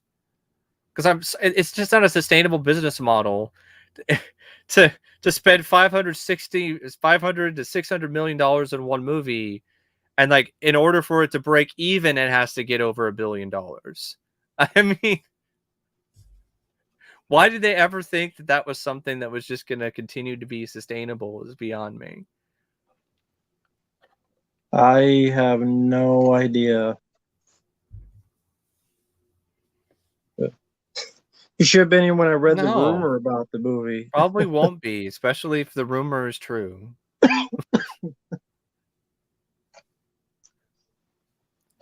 That would make Friday the 13th Part 5 and its whole stuff with the paramedics seem like an amazing bit of writing in comparison, because then it's technically not actually Jason is not taking over for Jason Voorhees. Yeah, I actually have the thing. I could read it verbatim what the rumor is. I actually have it pulled up for folks out there if you want me to read it. This is the rumor. Following ends. Rumor. This way I'll read it verbatim. Michael and Laurie have a smaller role than the trailers indicate. The focus is on Allison and her new boyfriend, Corey. Michael disappeared after his rampage and is presumed dead. Teenage Corey accidentally killed a neighbor kid he was babysitting Halloween night. He's declared innocent, but the entire town believes he's psychopathic like Michael Myers and treats him like shit. Allison and Corey meet in therapy. Allison is deeply traumatized and believes Michael is still alive, while Laurie has decided to move on and is dating Deputy Hawkins. But Laurie's only pretending to have moved on in order to bait Michael into thinking she's defenseless and unprepared. Corey finds Michael Myers wounded but alive in the sewers and takes him to an isolated junkyard where he works and nurses Michael back to health. He feels he and Michael are kindred spirits now due to how Haddonfield treated them. This is totally like Dr. Death. Yeah. Michael has the opportunity to kill Corey but spares him and sees to truly view him as an equal. I don't know why. What the fuck is this shit? Why the hell would he spare him? That doesn't make any sense. Corey begins luring people to the junkyard for Michael Myers and him to kill, starting with a police officer who frequently harasses Corey. Alice is convinced that Michael is behind the recent disappearances, but the police believe the culprit is a violent local hermit. Allison investigates on her own and figures out Corey and Michael are both responsible. On Halloween night, Corey dresses up as Michael and goes on a rampage before targeting Laurie at her house, but she beats him easily. Michael then attacks Laurie and they have a big fight. Allison arrives to warn Laurie and ends up fighting Corey.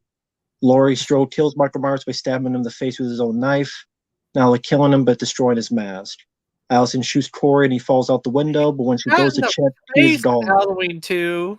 Didn't he also get like stabbed? He got stabbed in the eyes, he was shot in the face, blown up, still fine. Gets stabbed once in the face, dead. This sets up Corey and Allison as the new Michael and Laurie. Sorry, I forgot. So Allison shoots Corey, falls out the window. When she goes to check, he's gone. This sets up Corey and Allison as the new Michael and Laurie. Movie's currently testing two endings, one in which Laurie Strode survives and one she dies from her injuries after killing Michael Myers. What the hell is this shit? Like, even if you were into the idea of this new Michael Myers, the first chance that he gets to make an impression, oh yeah, he killed a bunch of people. He goes up against Laurie and gets his ass kicked easily. Not a good first impression for your supposed successor. That's if it's true. I mean, Michael Myers just dies by getting stabbed in the face. Like, that's it? You know, I hope this is true because I think this whole trilogy has been garbage, and I would just laugh in the fucker's face. You know that if this is true, people would still defend this shit and they would eat it up. That Yeah, I being know. said, I think there would be a little bit more of people speaking up though from the fan base if this was true. Who would Would people they? even like the first last two who were like, this is fucking bullshit. Yeah, maybe. Maybe you're right. Because if this is how it ends, then you just this trilogy is even more pointless than we even initially thought it was going in, because it doesn't even. I thought it was pointless from the start, but I know, that's what I'm saying. But I'm just, it is one of those things where it's just even more pointless now, because it's like, what even was the fucking point? This isn't even like an arc. This is to have just, a new Michael and Laurie. yeah, okay, all right. Why They didn't have you their just own do that? fucking 8 Why didn't you movie just fucking franchise. do that from the goddamn start then, like all these other shitty reboots do? Because it would not have made, you know, Michael Myers and Laurie Strode nostalgia money. Yeah, you're right. Wouldn't Because have, each of these movies made game busters at yeah, would box not have office. provided that nostalgia, those nostalgia bucks. Which is another reason why Nostalgia bucks, I'm like, like no, Spaceball bucks. I do not want another Nightmare on Elm Street. No, I don't need this 80-year-old. How old is he? Is he in his 70s? Is England's in his 70s, 60s? Oh, he's more than 60. He's I think he's in his 70s, right? At least. yeah. I thought he was 80. But let me see. Either way, I don't need to see that. Who the fuck wants to see another one? 75 years. 75. I don't need to see 75-year-old Freddy. I just. Who does?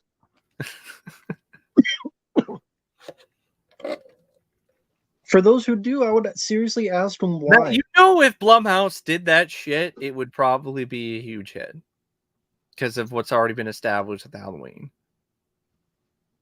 They'd market Yeah, it a no. certain way. The trailer would drop. Robert Englund is back as Freddy, and there'd be this other. They try to get other cast members from the other movies. You know, it'd be Well, huge.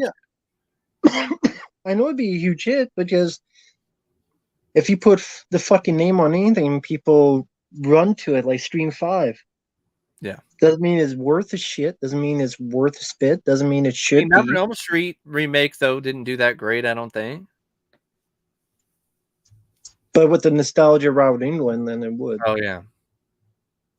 Nostalgia Edgar sells. Haley still sucked ass. I'm not gonna. I'm not one of those people. It's like, oh, he was good. Like, no, he was shit too.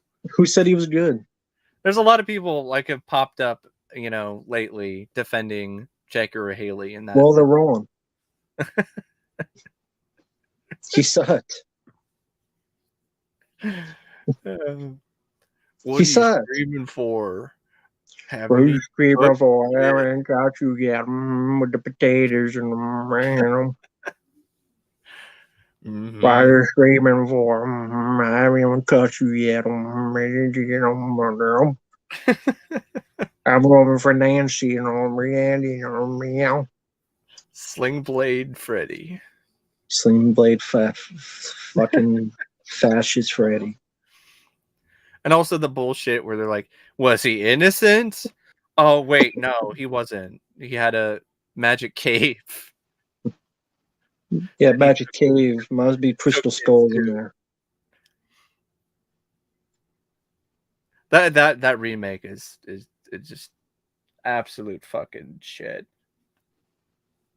The micro nap thing, like that was the only thing that I thought was decent, but even that wasn't really utilized that well. And the boyfriend character, like he was tolerable, but Rooney Mara, fucking hell. What a wooden plank. Flat ironing board. Nah, I think Mike likes Dreamscape more than I did. Yeah. I kind of, I wouldn't say grew up with it is the right word, but I kind of did because it's one of the earlier DVDs that I had. So I have watched that quite a bit. So it's kind of like Enemy Mine. Like he's more a fan Enemy Mine than Yeah. I am. Yeah. It's I'm that not Quaid, big on man. it. It's just it's the Quaid factor. I like Quaid as well.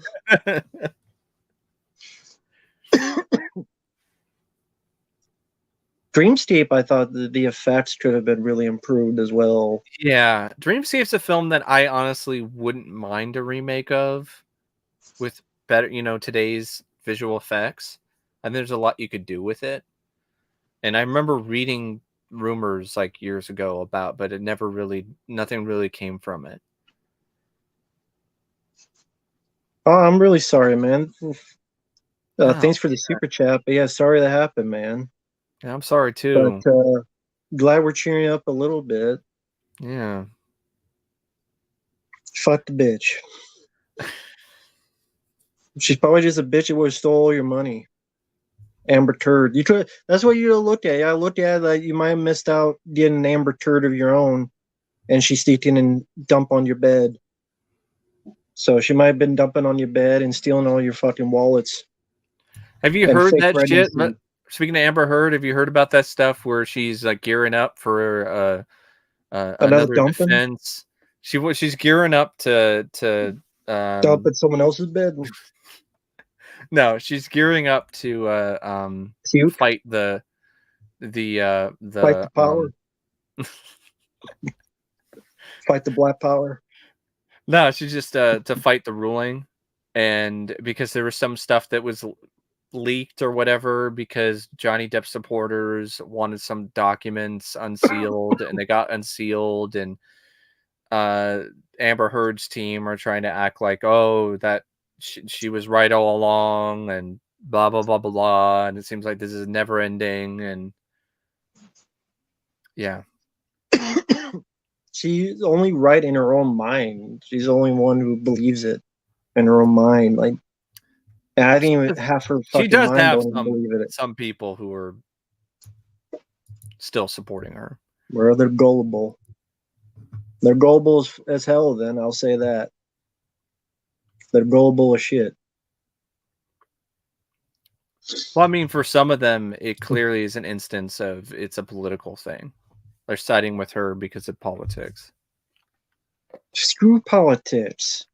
Look at the way she acted. Look at the way she would like look to the jury. She to get dumped their in his approval. bed. That alone, like, come on, crazy. Somebody shits in somebody's bed in retaliation. I'm sorry, like I can't. It's hard for me to trust that person. Considering all the other stupid stuff she did as well. I mean, like, if you watch that trial and you still don't get it, I don't know what the hell else you could say or do to show this girl's crazy. Her behavior is crazy. The way she acted with people is crazy. The literal fake tears. Her acting wasn't even good acting. There's like a sociopathic tendency. Yeah. I don't know how obvious it has to be. If she had a neon sign saying "I'm an asshole," people would still not buy it. You know, for some people, it's a political thing. It's an agenda. It's I got to take this stance and what's the let it politics ride. behind it? What political? It's the whole like Me Too thing. That's what I'm reading. It's like the Me Too. It's like believe her, because of she's a woman and believe her. Well, Me Too too. Yeah. How about that? How about the guys? Or double dumbass well? On you. Double dumbass on you. Me Too isn't just for girls. No. It's for everybody. That's why I was glad that Johnny won that case for many reasons, and that one of them was definitely for a big win for the other side, because it's never just been an instance of men abusing women. There's always been instances of women doing the same. Yep, and people neglect that, or they make fun of it. which is fucked up. All kinds of fucked up. Yeah. But Sally, I mean, it's true. There are people that... Speaking of that kind of thing, I would recommend There's the been film movies been made. Disclosure. Check out the Disclosure. movie Disclosure with Michael Douglas. And Demi Moore. I was just going to say that. Think alike. Because I just saw G.I. Jane the other day. The other daytime in the gaydar. The other day. G.I. Jane, still underrated film. Need to pick that one up on Blu-ray. I only have the DVD. And Disclosure, that's a woman who's purposely doing stuff to Michael Douglas and says no one will believe you. Yeah. No one will believe like Amber Heard. Yeah. Amber Heard said the same thing. Disclosure is a film that should be brought back up again. That's a movie ahead of its time. Yeah. We actually talked about that. We watched that, I think, in an ethics or some kind of class in college or high school. And it was like specifically kind of to talk about that other side of the coin. And Disclosure, I think, did okay when it came out, right? I'm trying to remember who directed it. I don't yet. I know it's a different kind of thing, but it just shows how crazy some of these women can be. Like Scream 4. Look what what's her name did to herself to try to make it look like, she was some kind of survivor, but in reality she just did it all to herself. As there have been women who have done that. They've faked these injuries. They've made these injuries look like, they were caused by domestic violence, but they just did it themselves so they could get back at somebody. Yeah. Good lesson to learn. Yeah. For sure. I guess based on a Michael Crichton novel. I forgot about that. Barry Levinson. Right. Okay. Yeah, it came out in 94. Budget of $55 million. Made $214 million. You see, back then, I know inflation and whatever, but even if you adjust it to inflation, that's still like $100 million. That's not a very high budget film compared to most theatrical films nowadays. Normally have like over 100 million, 200, 300, that range. Yeah. That's why it was a very shrewd move with Deadpool to make it like an under $100 million production. Yeah. But yeah, it did pretty well. Roger Ebert wasn't a fan of it, though. He called the film's theme basically a launch pad for sex scenes, and further said that, and yet the movie is so sleek, it's so glossy, so filled with possessor porn, always so expensive they're erotic, that you can enjoy it like a sharper image catalog that walks and talks. And they gave it 2 stars. Yeah, it was as good as Cop and a Half. Yeah, it made money, and I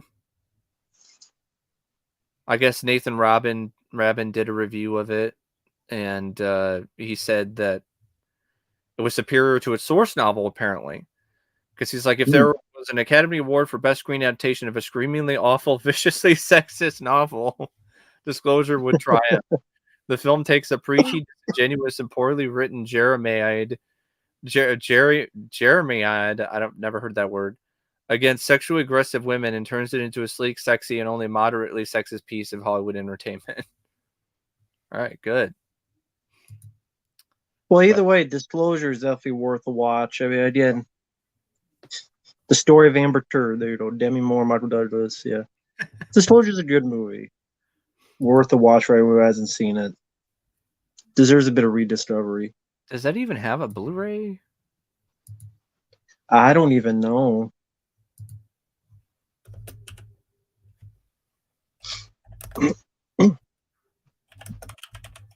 And you could say G.I. Jane. Yeah, it does.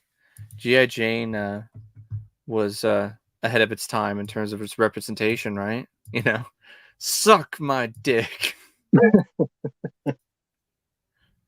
But it was actually a good movie. I mean, there's actually a good scene where Demi Moore, like the bad guy is Anne Bancroft, another lady.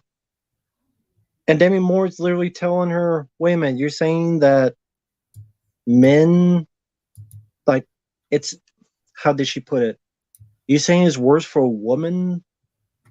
Like, it's not as bad if a guy dies in battle? Like, she's telling about how that's such a stupid way of thinking.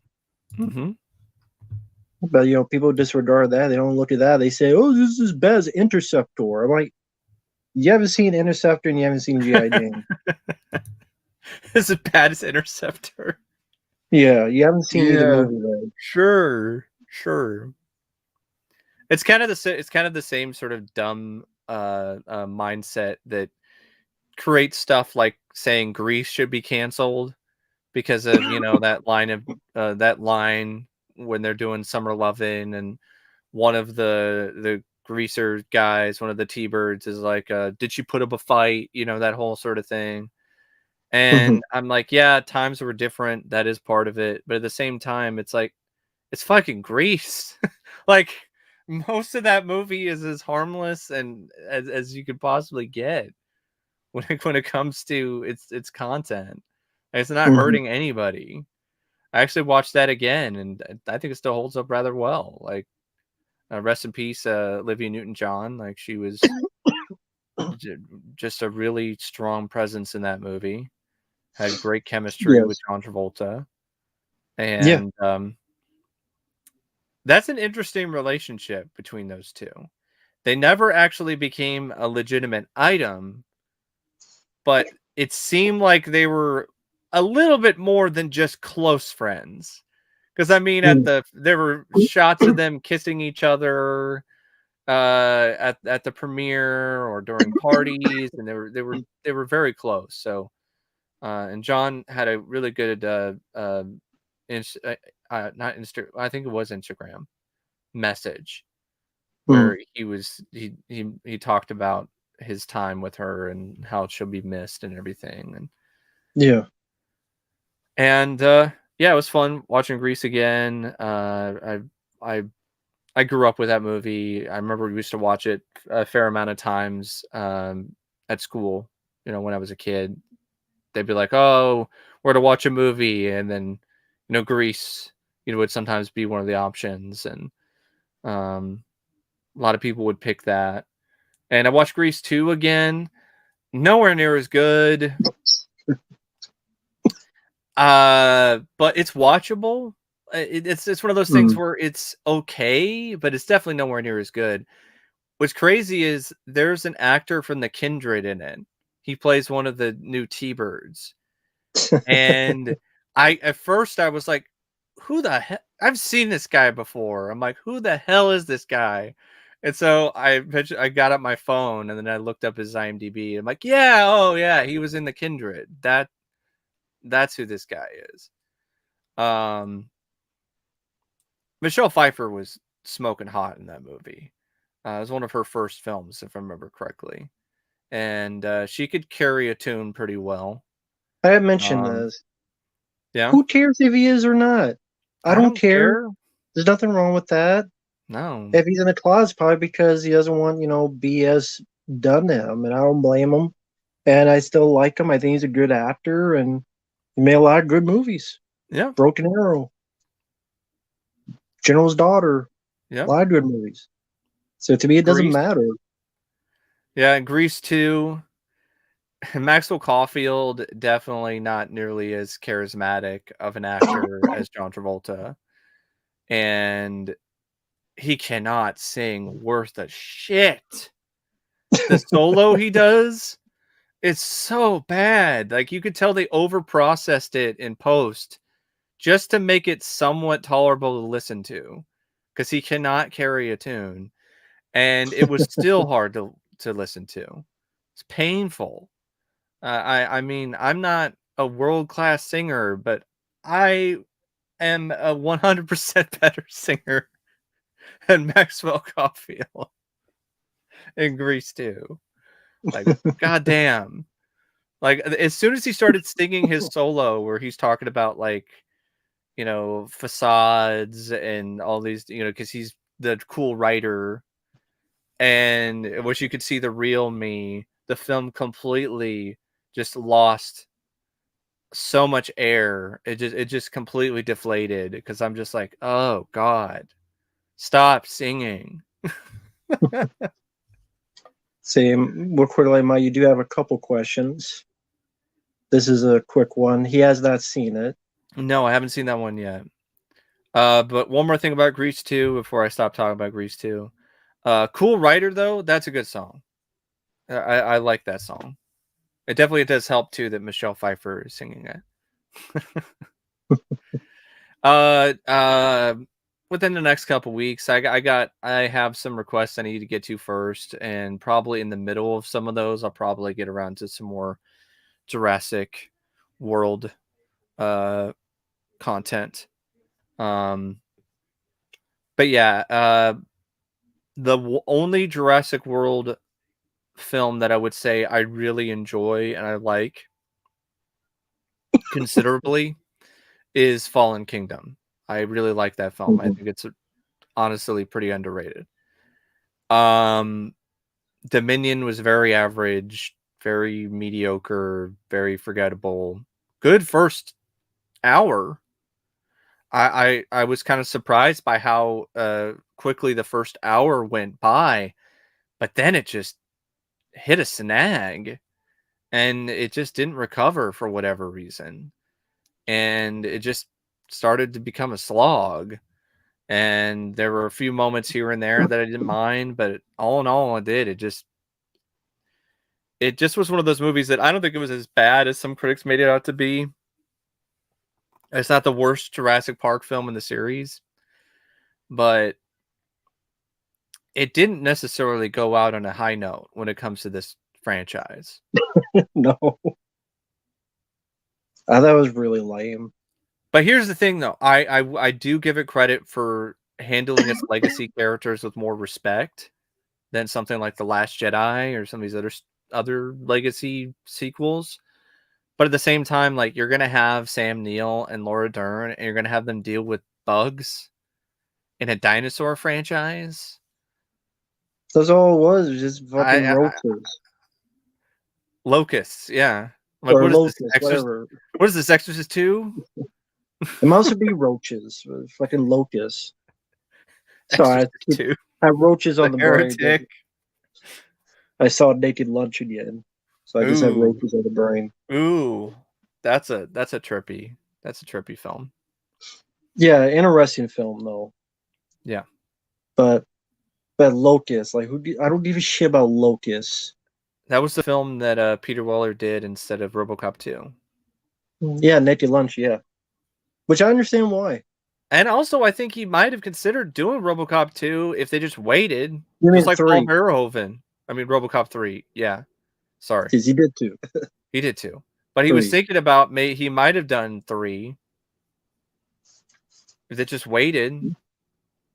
But no, yeah. Ryan couldn't wait. And yeah, there's also another thing about Dominion is that all this about dinosaurs in the modern environment, and then that was interesting when they were doing it in the first like 20 minutes. You had that scene in Malta. Was it Malta? Is that where it was? I might be thinking of something else. It was somewhere overseas with the underground dinosaur fighting. Oh yeah, you know, and stuff like that. Yeah. What had a fucking gimp spike helmet thing or something?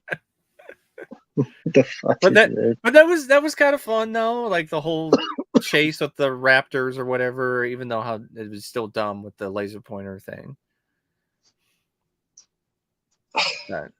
Yeah, and just Sam Neill was given nothing to do really. And then you have like I'm glad they didn't kill him off, but Sam Neill was given nothing to do. Yeah. The fuck? Why? And Jeff Goldblum, you know, it's fun to see him again. I would say this is a better film than Independence Day Resurgence when it comes to Jeff Goldblum returning to a franchise, but It's not saying much. No, not saying much. And no, I have not seen Taps from the 80s. I haven't seen Taps. Haven't seen that one in forever, but it's pretty decent. Pretty decent drama. I know it had a very early Tom Cruise performance in it. I think it was like the first film he did that really got critical notice. Because before that, people aren't going to praise him for his performance in Losing It.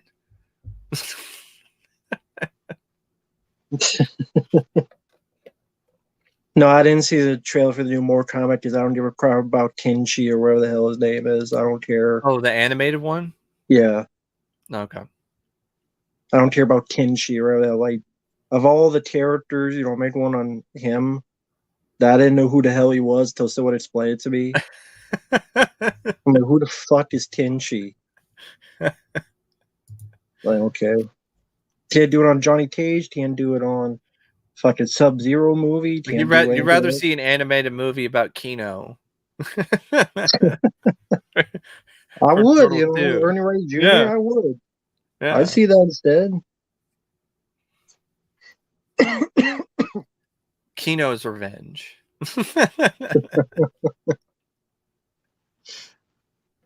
And fuck RoboCop 3. Exactly. Yeah, I saw some guy say it's still his favorite because of two scenes. I like the scene with the police turning in their badges in the jetpack scene. I like those scenes too. The film still sucks. Robot dick. A movie's good because people turn in their badges. Yes, I have this RoboCop 3 toy still from my childhood. The film still sucks. Does suck. With evil Steve Martin as the villain, Rip Torn eating every scene he's in, hamming it up to ridiculous lengths. The guy in RoboCop 3 or the guy in Jurassic World Dominion, evil Steve Martin? I thought the same thing when I was watching that movie. Evil Ed Begley Jr. Yeah. Yeah. I was like, who is this, McDaggett's son? What the... I think they were trying to go for a Steve Jobs thing. It's definitely what they were trying to go for. They failed. Yeah. Maybe they shouldn't have made the villain, the guy who's a fucking child molester. I'm just saying. Yeah, I didn't know that until afterward. Yeah, Cameron Thor. Have to take Thor's hammer and smash him in the nutsack. He's a molester and they still cast him? They didn't cast him. It was a different actor. But they had the villain, the character the that character Thor played. Yeah. Oh, okay. They didn't do that. Because that would be like, what the fuck? Okay, so it was the original actor. Yeah, original actor Cameron Thor who played Dodson. Mm-hmm.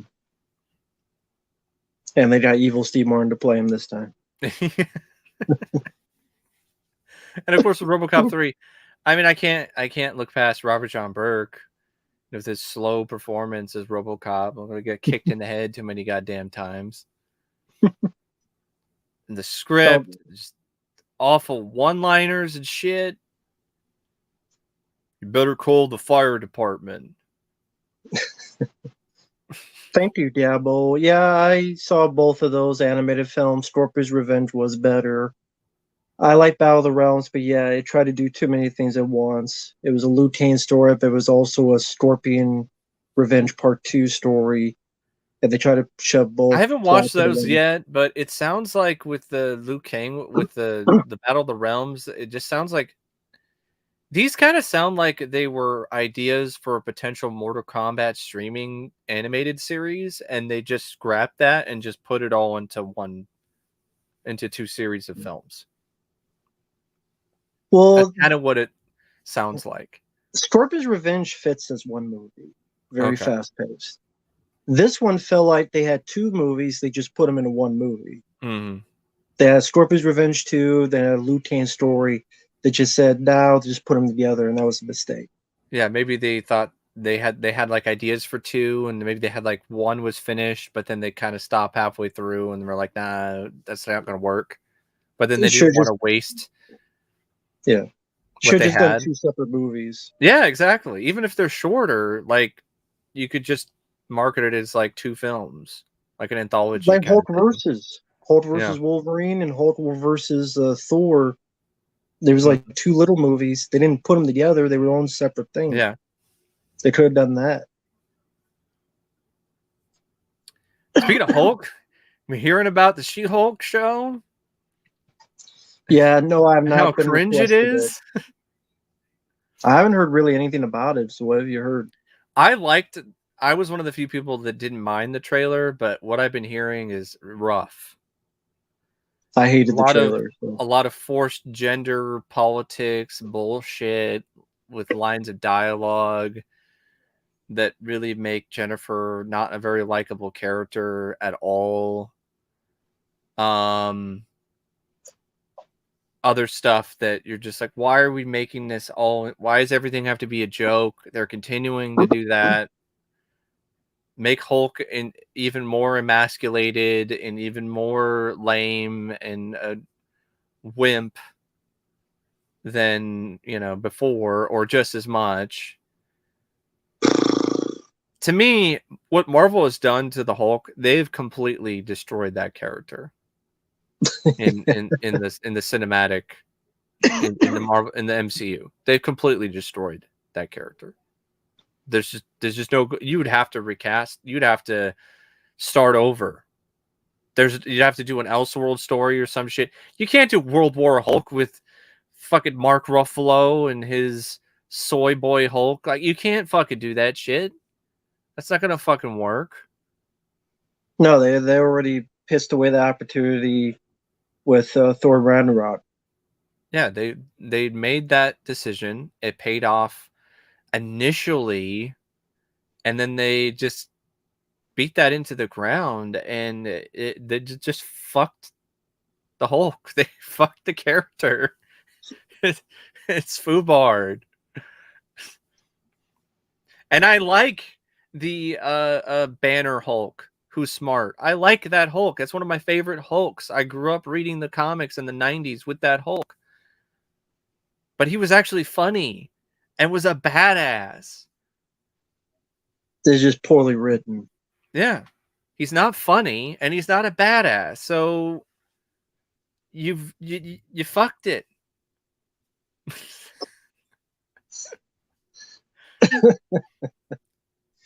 Real quick, let me answer this. Thank you, Diablo. Yeah, this sounds like a good title. Yeah. Depends what the story would be, but this sounds like a good title. I'd go for that. As for She-Hulk, it's we not got even the the clip effects where that the effects don't even, because I know it's a streaming series. They don't have as much money. And I know that these effects artists are being ridden into when the Hulk was goddamn ground. steered, when Hulk was steered to She-Hulk, Yeah. that's what I knew. Mm-hmm. Okay, I know what you're doing. Or Yeah, that okay. whole trailer where he throws her off the cliff and then she flips him off. I didn't see that one. Yeah. What happened? He throws her off a cliff to test her, whatever abilities or something, or shoves her, and then she flips him off as she falls down. Yeah, she flipped it off the audience. Might as well.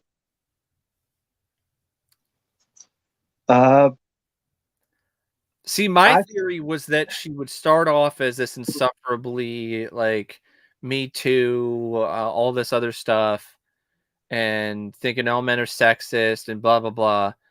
And then once she becomes She-Hulk and has more experience with dealing with, the status of being a hero in that spotlight and having all of that on her shoulders, then she realizes that that's not the best mindset to have, and evolves as a character. You think Marvel would write that nowadays? I I'm could just have told you that. That ain't gonna happen. Look at Captain Marvel. yeah. Very I was wishful thinking on my part, but you know, I try to up to have Braun Creek. yeah, I try to have some kind of initial faith. You have Otherwise, to have faith that you get. yeah. Can't have faith in more MCU. It's trash, it's garbage. And you haven't even seen a good chunk of those movies and No, I new one of ones. these days I will. I'll finish them, but I'd like to go backwards first. Build my way up to that. So then when I get to that point, then I could really have a lot of ammunition because then I'd be like, what the fuck happened?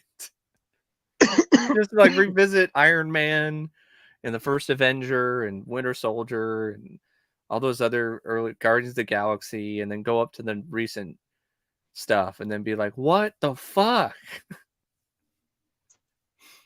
Then there's another one we disagree on. I actually like. Mike does not like the 2003 film. I like the 2003 No. Hulk. I think it's a film I wouldn't mind giving another shot someday because maybe I might warm up to it a little bit more because I'm a little bit more lenient on things for trying different things and being a little creative and you know in that area. And I know Hulk from 2003 is that kind of film. I really enjoy that one. That's my favorite Hulk film.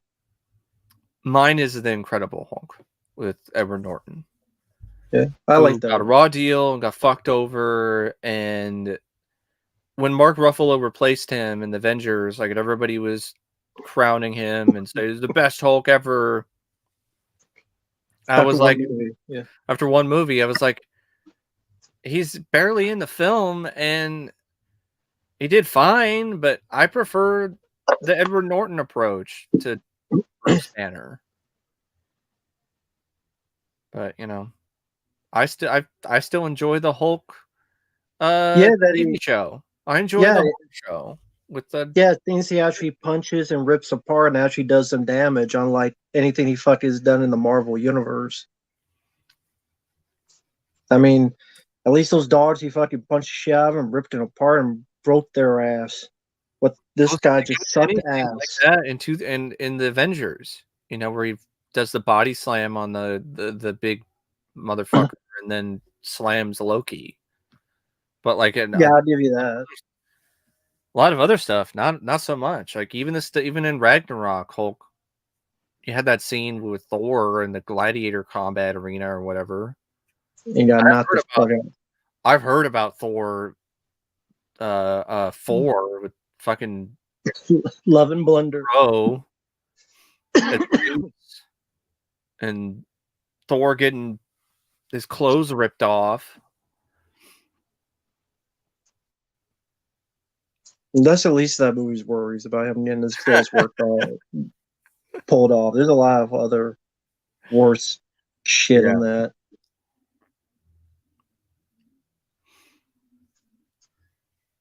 No, Mike has not seen Nope. He's waiting till it goes a bit on streaming. Yeah, I stay away from cams most of the time. Although I did see Morbius on one, but that wouldn't have made any goddamn difference if I watched that in HD or not. And that's one Matt still hasn't seen yet. No, I've not seen Morbius. We'll see if somebody eventually requests him to do that. No one has yet, so they're not that interested. I don't know if that would, when the Blade comes out, if they're actually going to stick with that stupid title. I don't know if that's going to be better or worse than Morbius. Judging by what I've been hearing about the MCU. Yeah, I mean, can you really have any hope for it? I sure as hell don't. PG-13 Blade starring Butterknife, the guy who is fucking pathetic as a Blade type of character in Alita Battle Angel, that guy.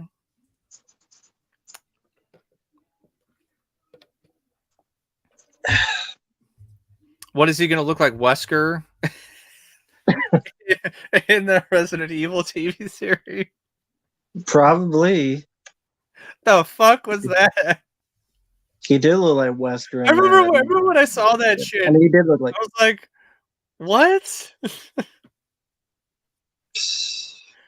That is one shitty looking fade, man. Blade, more like Blunt. She should just be smoking blunts. That was a fucking wig, too. That was such an obvious wig. Like, dear God. It's embarrassing. This Blade should just kill vampires with blunts. Just call it Blunt. Wesker in that series was looking like one of the guys who was invited to the house party in the movie House Party. It's like, what are you friends with Kid and Play? What the fuck? That shit. I'm trying to see what's coming out later this year. Man, I mean, curious. Not those Resident Evil movies in the new series. It just seems like they can't get it right. They can't fucking get it right. Yeah. But I mean, we were talking about before, 2022 has been a lot of movies we both liked this year. Yeah. I liked The Usual Suspects. I think that's kind of what's been the case this year. Like The Usual Suspects, the kind of stuff that has sucked and is continuing to suck. You know, the Predator films, Resident Evil. Yeah, but I mean, because I liked an exception because the Batman was good. I liked the Batman. I liked Nope. I liked Bullet Train. I liked Carter. I liked Elvis. I thought it was really good. I liked The Gray Man. So.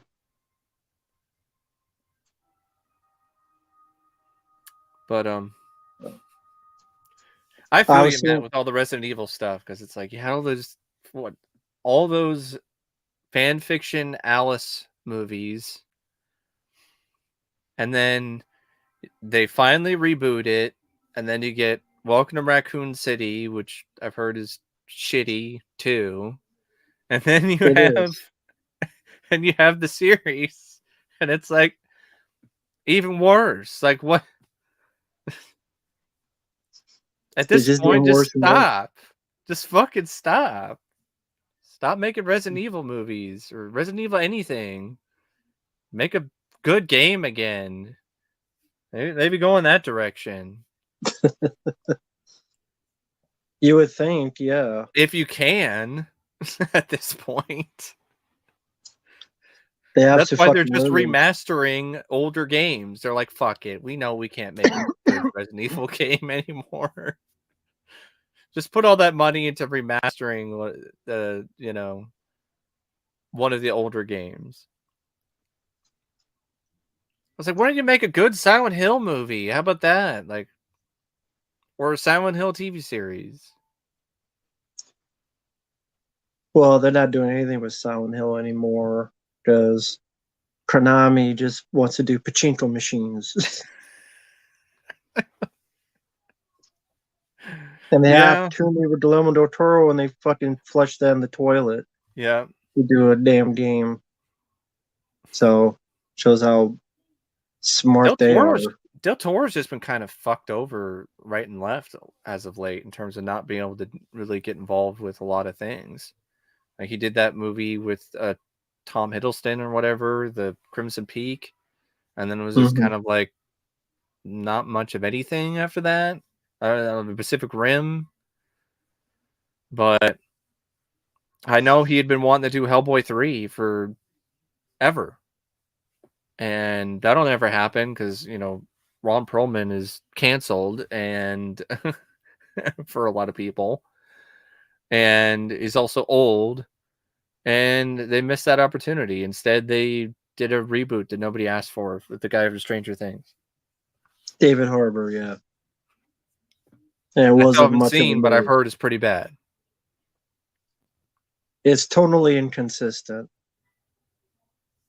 You have a bunch of kids dead in a closet, and the next scene you have a goofy baby monster running around where Hellboy tried to catch it. Sounds like they took the Marvel approach. They're like, it needs to be like a Marvel movie, so jokes. There are And behind the scenes problems with the director fighting the producers. I think that's what it was. People wanting. Yeah. Thank you for your kind words. Thank you. Speaking of Woodstock, I saw a documentary about Woodstock '99. It's called Trainwreck. It's on Netflix. It's a good watch. It's like 3 parts. That was an absolute goddamn train wreck. Holy shit.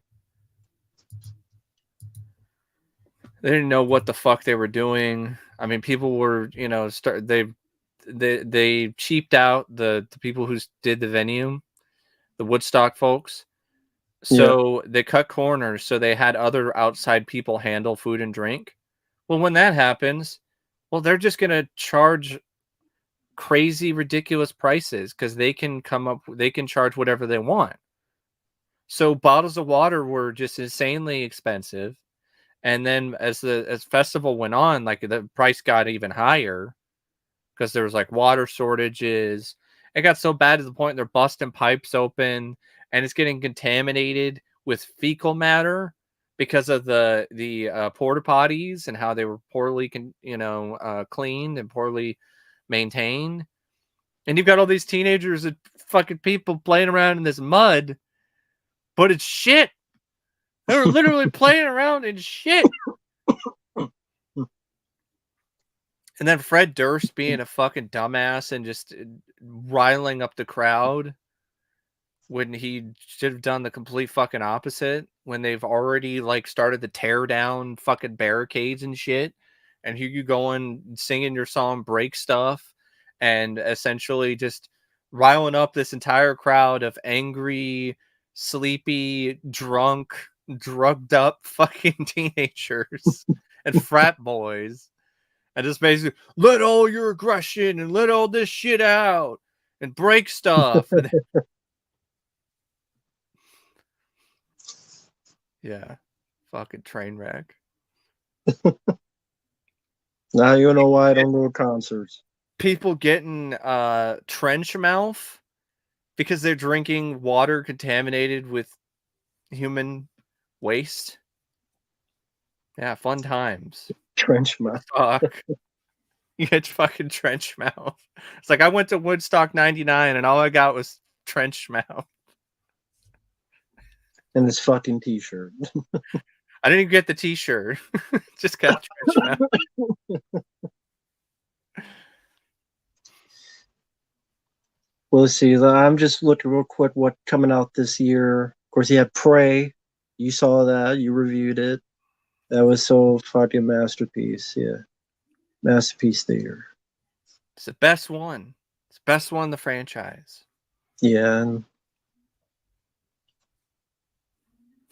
I don't know what franchise they saw.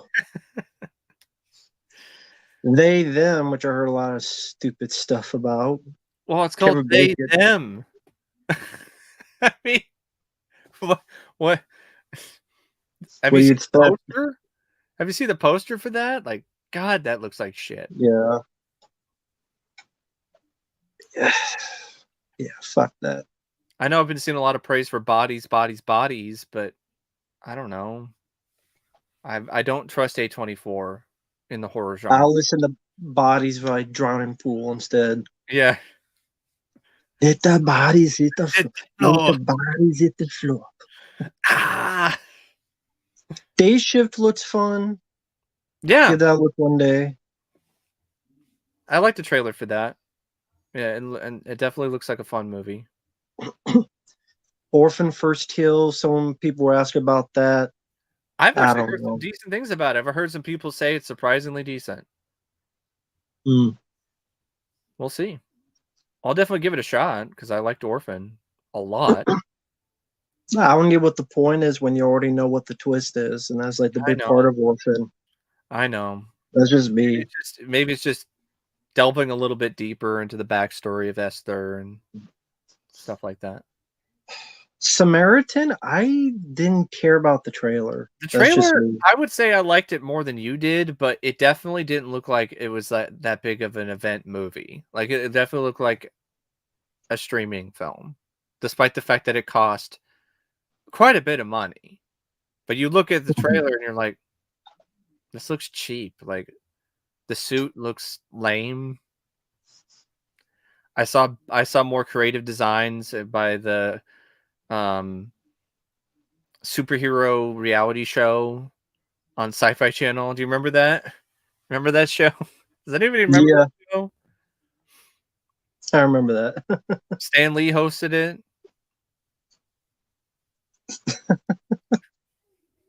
I just I like Stallone, but the fact it's like another superhero movie just Yeah. It is another superhero film, but at least it's not. It is different in the regard that I think it is like rated R, and it is a little darker, and you have an older retired hero. So there's something a little bit different there. Although if you want that, you could probably just watch Logan and it'd be a or better. Unbreakable Yeah. with Bruce Willis. But it is in its own universe, so there is that. So it's not like it's MCU or DCU or anything. So I don't know, I'm just burned out on superhero I shit. feel It's you. so I'm curious about it. Stallone seems like he actually is giving a shit. Seems like a decent performance, possibly. yeah. I'm not sure about the villain though. That's one thing I'm more leery on with that from what I saw in the trailer. Kind of nothing to that guy. Yeah. September Clerks 3. Yay. Mm-hmm. I'm so That's excited I burped. yeah, that trailer was so hilarious. Such a hilarious trailer where I just will Kevin give Smith. Kevin Smith this. There was a fan that left a comment on the trailer and was talking about he wishes that he could see the movie, but he's not going to be able to because he's sick. He's dying. And Kevin Smith replied and basically set things up so he could see the film. So that's a really nice thing. I will give Kevin Smith credit for. That doesn't mean that I will say if you're dying, there's a lot better stuff to watch than Clerks 3. I know, but It's that his was a, hey, I get it's his thing, yeah. but I'm like, if Clerks 3, that's the last movie you want to see before you go, I'm like, are you sure about that? Are you making the right decision? Sure, you don't want to rewatch, I don't know, Die Hard or something, but you know, yeah, that's a cool thing to do. I did it. I still think the movie will suck ass. I do too. I don't like the trailer. It wasn't funny. One of the big joke you say for the end is is Jay and Silent Bob smoking a giant blunt. That's a joke that's as old as time at this point when it comes to stoner comedies. Beauty and the Beast style, all this We time. already did this. We already did that. Like you're recycling shit for Cheech and Chong. Like no. Yeah, Jay and Silent Bob reboot. I saw that was bad enough. This is just. This just seems like it's sad. Like not, It is bad sad. as well, but Kevin sad. Smith's entire life now is sad. The way his career went is sad. I mean, I'm not going to sugarcoat it because I grew with the guy. And the way he turned into this crybaby ladybug, what the fuck? Yeah, it seems like the way he is now, he's the type of person that Kevin Smith, when he did those, they weren't necessarily specials, but he did the stuff where he would stand up and he would ask Evening with Kevin questions. Smith, I Even have it them, would, yeah. yeah, he'd be the kind of person he'd make fun of. He'd Yes, talk shit about. yes, he absolutely would. And that's the guy. I mean, he thought of himself as Randall, and that's the type of person Randall would make fun of. He's Kevin Smith's the kid in Clerks 2 that These are the Pussy Monster. Where the hell the well the fuck that they was the I forget what it was called. Yeah, I don't remember either, but With the shiny music playing. Like that's Kevin Smith now. He's no longer Randall. He's that guy. He's the guy who believes in the Pussy Monster. Pillow pants. There's a pillow pants. Chris is the guy who believes in pillow pants. Oh my god, he he's went pillow from pants. Randall to pillow pants.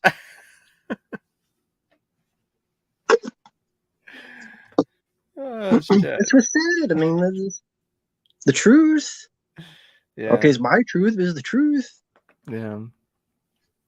Well, if you think about a lot of the people, we're fans of, I mean, have had, less than desirable, transitions with their career. I mean, Bruce Willis went through all these directed video movies and just His shitty mind. films, and what's going on with his mind, with aphasia, and yeah, I know. I heard he was a dick, and it was not necessarily the best guy to work with a lot of times, but that's still really sad. What's going on with his head. Yeah. And with other actors like Stallone, just doing taking shitty projects, doing shitty films, just not using what time he has left. Well, a lot of money grabs. I think it's a lot of money grabs. Bat Shameless Trace. money grabs. Bat Trace is one of those movies that he probably shot for 3 days and got like $3 million. That's the kind of film that, like, back in the day in Stallone's prime, he probably would never even consider being a part of at all. Yeah. And probably would poke fun at people, It'd probably be like a running gag, it'd be like, oh, you can't get starring roles in big movies anymore, so you're gonna have to star in Backtrace coming direct to video to Blockbuster near you. Yeah. I don't know about that because Sam Neill was laughing. That's the thing. I don't think I'm going to be laughing at it in Clerks 3. I think I'm just going to be silent with disappointed, man. Yeah. Just that disappointment. That's what's worse than anger, just disappointment. Yeah. Because remember, I think there was one time Matt and I were watching, I forgot which movie it was, but we were watching a film together, and like, I think, was it Dumb and Dumber 2? Like, I don't remember you saying a lot. That might have been it, actually.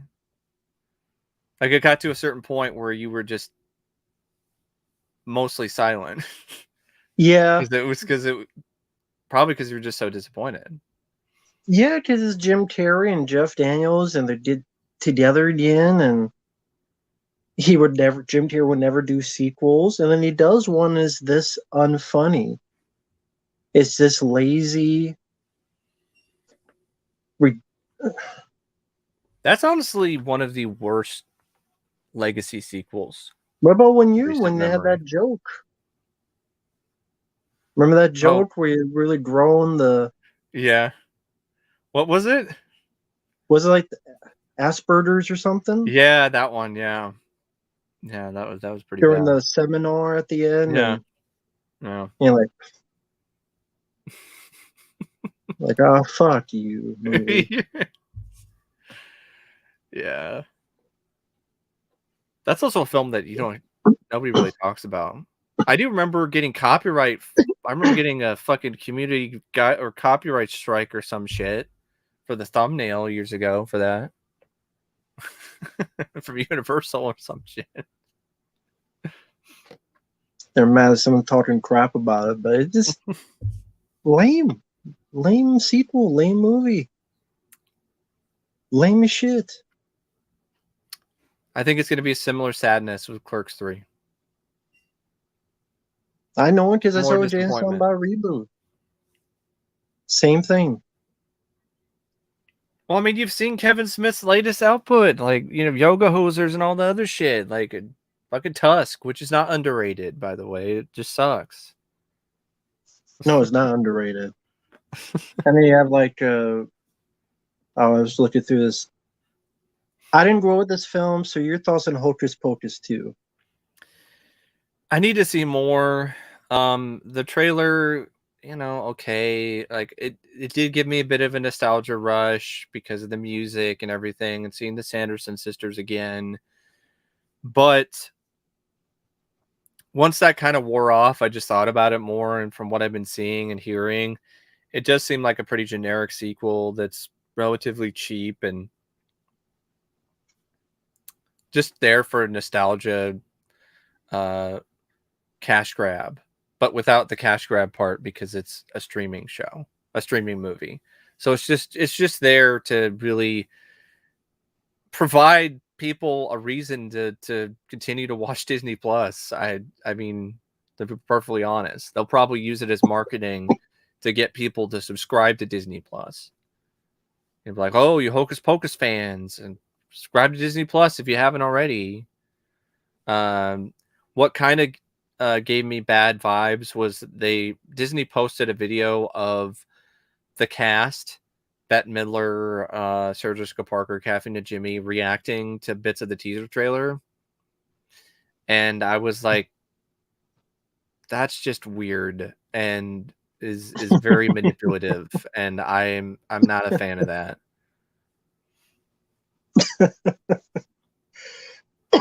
That's just weird. It is. It's weird. How often have you ever seen that shit? Like, RoboCop 2 comes out, and then Peter Weller is there's like a trailer, and he's just reacting to the trailer for RoboCop 2 with like Tom Noonan and Nancy Allen. I swear I've seen that before with other people like reacting to their own trailer. I forget what the hell movie it was for though. But it's just weird. It's bizarre. It's it felt scripted too. It didn't even seem like it was natural. And so it wasn't as endearing to me as they wanted it to be. Also, I'm like, when I think about it, we don't really need a Hocus Pocus 2. Especially if you're not gonna have the cast. Like, they're just doing it's essentially a sequel that's also a reboot. Because you have this new young cast of characters. Big surprise. Allison Shaw, I don't even think was even asked to be brought to come back, and neither was the I forgot his name, but he was in Erie, Indiana. He was not asked, if I remember correctly, either. Ethan Embry I think that might be it. That might be who it is. No, I think that's someone else. That's somebody else, yeah. There stars and Can't Hardly Wait. Yeah, never mind. But yeah, it's one of those things where I would be more interested to seeing those characters. The original cast older. I don't give a shit about this new cast of characters. That's my problem. Yeah, I seen the film once. Omri Katz, I think is the guy. Omri Katz, yeah.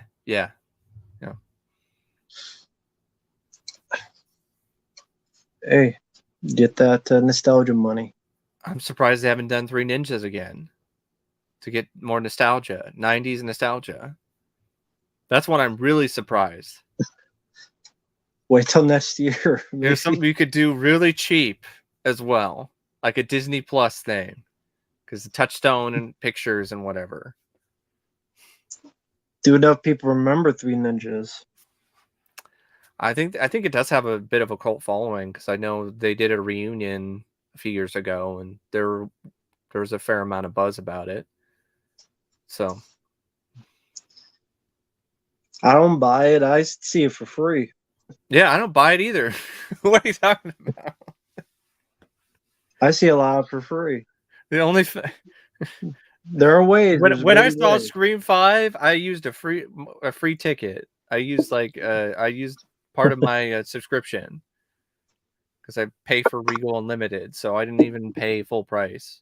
If it's something I want to support, I will. But if it's not, then there are many ways to see it for free. I'll put it that way. I did pay full price for Top Gun Maverick though, so I did my part in supporting that.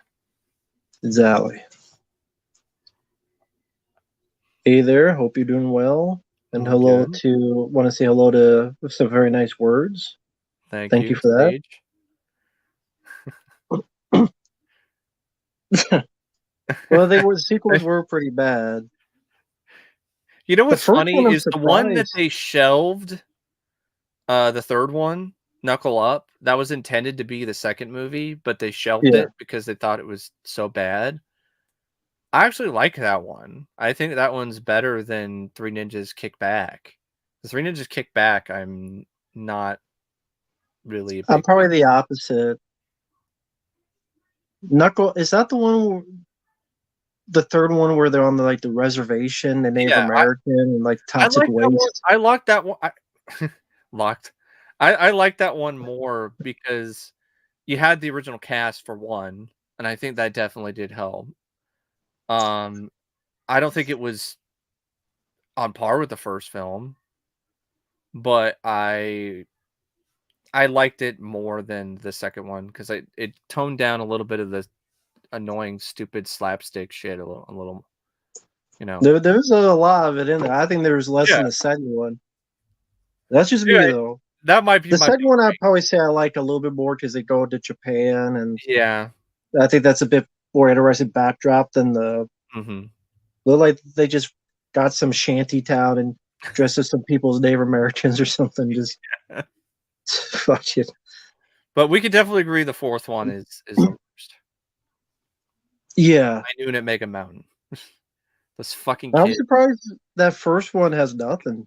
wouldn't shut the fuck up. Hiya! Hiya! Hiya! Because the Hiya! first Three Ninjas is not out yet. No, it's not on Blu-ray. I have a Blu-ray because, you know, somebody made one, but Let's see. I don't give a fuck about Black Panther 2. Don't give a shit. Wakanda Forever. Yeah, just do not care. Be prepared for the butt hurt when you do that rant. Because I know it's more than likely going to be a rant. Because there's going to be Well, stick so the much butt hurt butt up their hurt. fucking butt ass. There's gonna be so much butt hurt from people about Black Panther 2 and how you don't like it because you're this or you're that. Maybe And just I don't like it.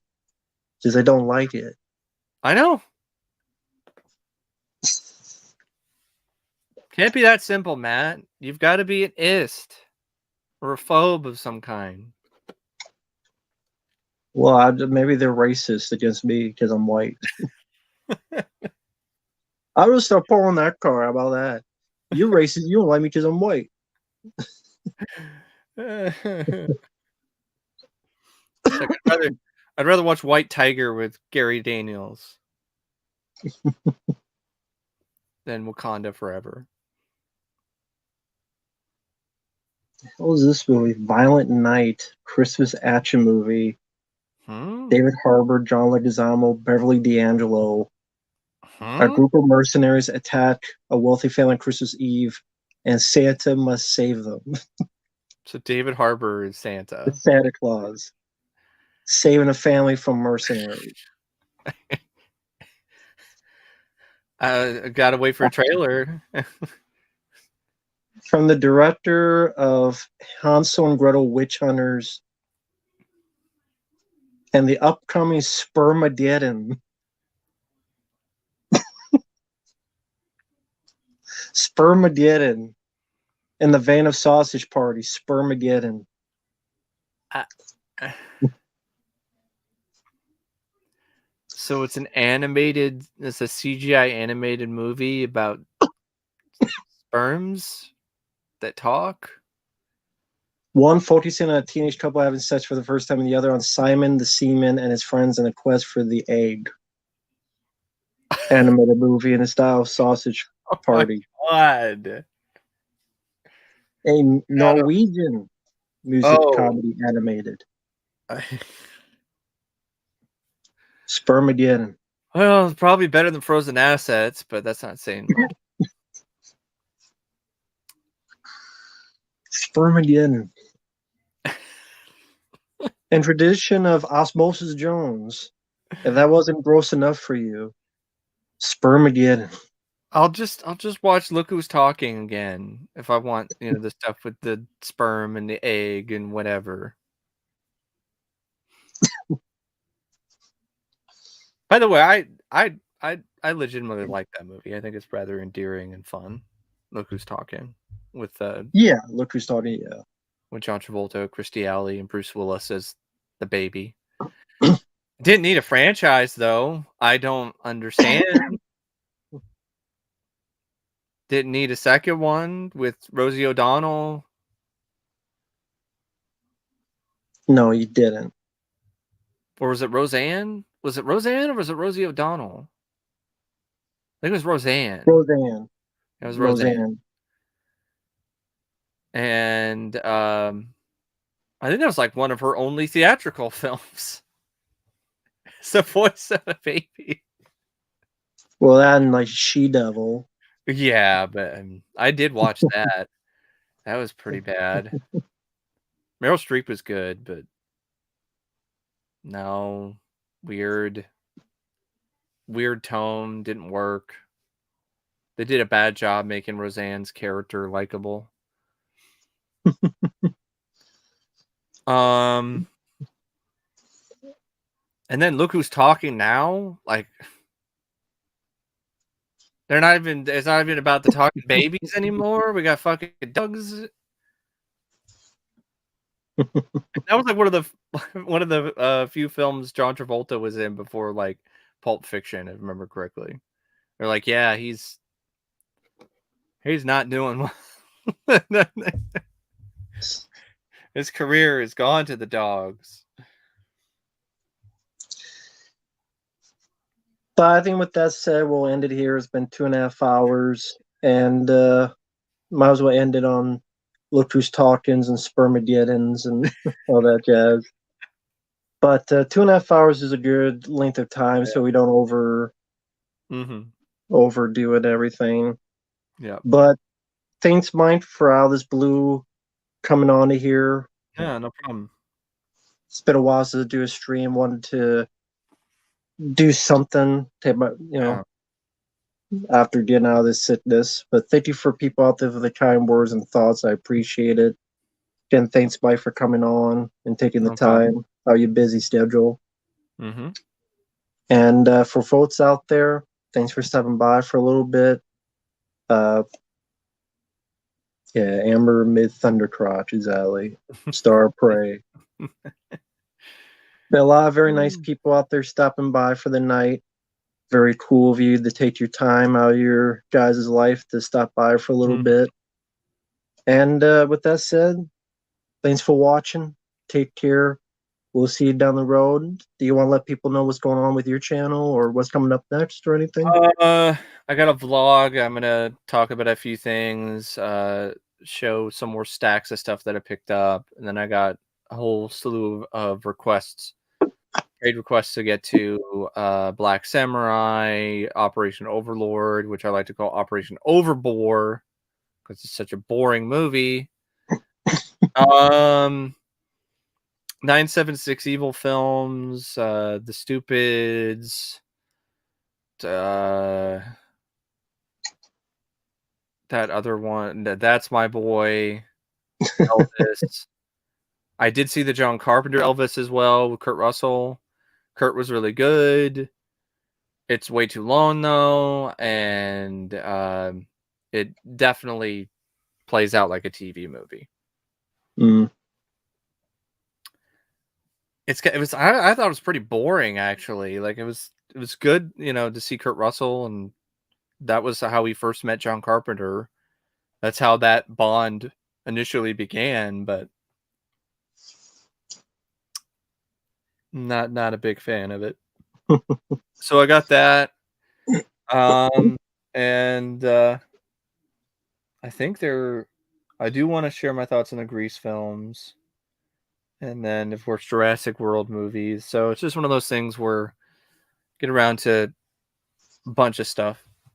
So that's really kind of what I have planned. Karate Kid movies. I don't think I'll get it all done by the end of the month, though.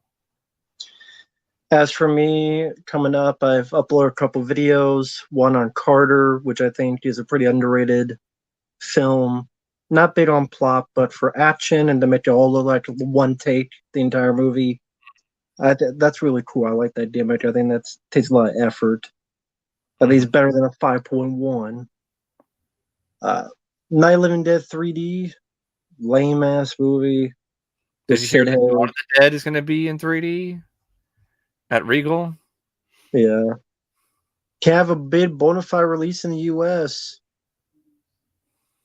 I mean, if you get second side or whatever the hell. Yeah. But can't do it in the US because the guy who owns it being a dickhead about it. Did somebody like send you that? Dawn of the Dead? I don't remember. Oh. I thought somebody, because you already have, I know you have the 4K. I know you have not a 4K. It's that other set from overseas. Somebody sent you. Yeah. I don't know if you had one or not. Finally, like a big 4K, like big bells and whistles set in the US. That's a movie that deserves it. Put the super longer cut that's on YouTube. Put that on there too. Anyway, I got that one coming up. Indian Summer. Decent movie with Bill Paxton. That'll be up sometime tomorrow. I think it's a age of drama. I think long time ago. Kind of a bit chill, but with camping. Mm-hmm. Terror on the Prairie with Gina Carano, which was okay. Another episode of Breaking Bad. Vampire Journals. Vampire Journals. Yeah, it was. Okay, so pretty boring, but not really. Yeah, it was a spinoff of it. And got a few others coming up as well. So again, thank you guys. Take care. We'll see you in the next one. Later. See ya.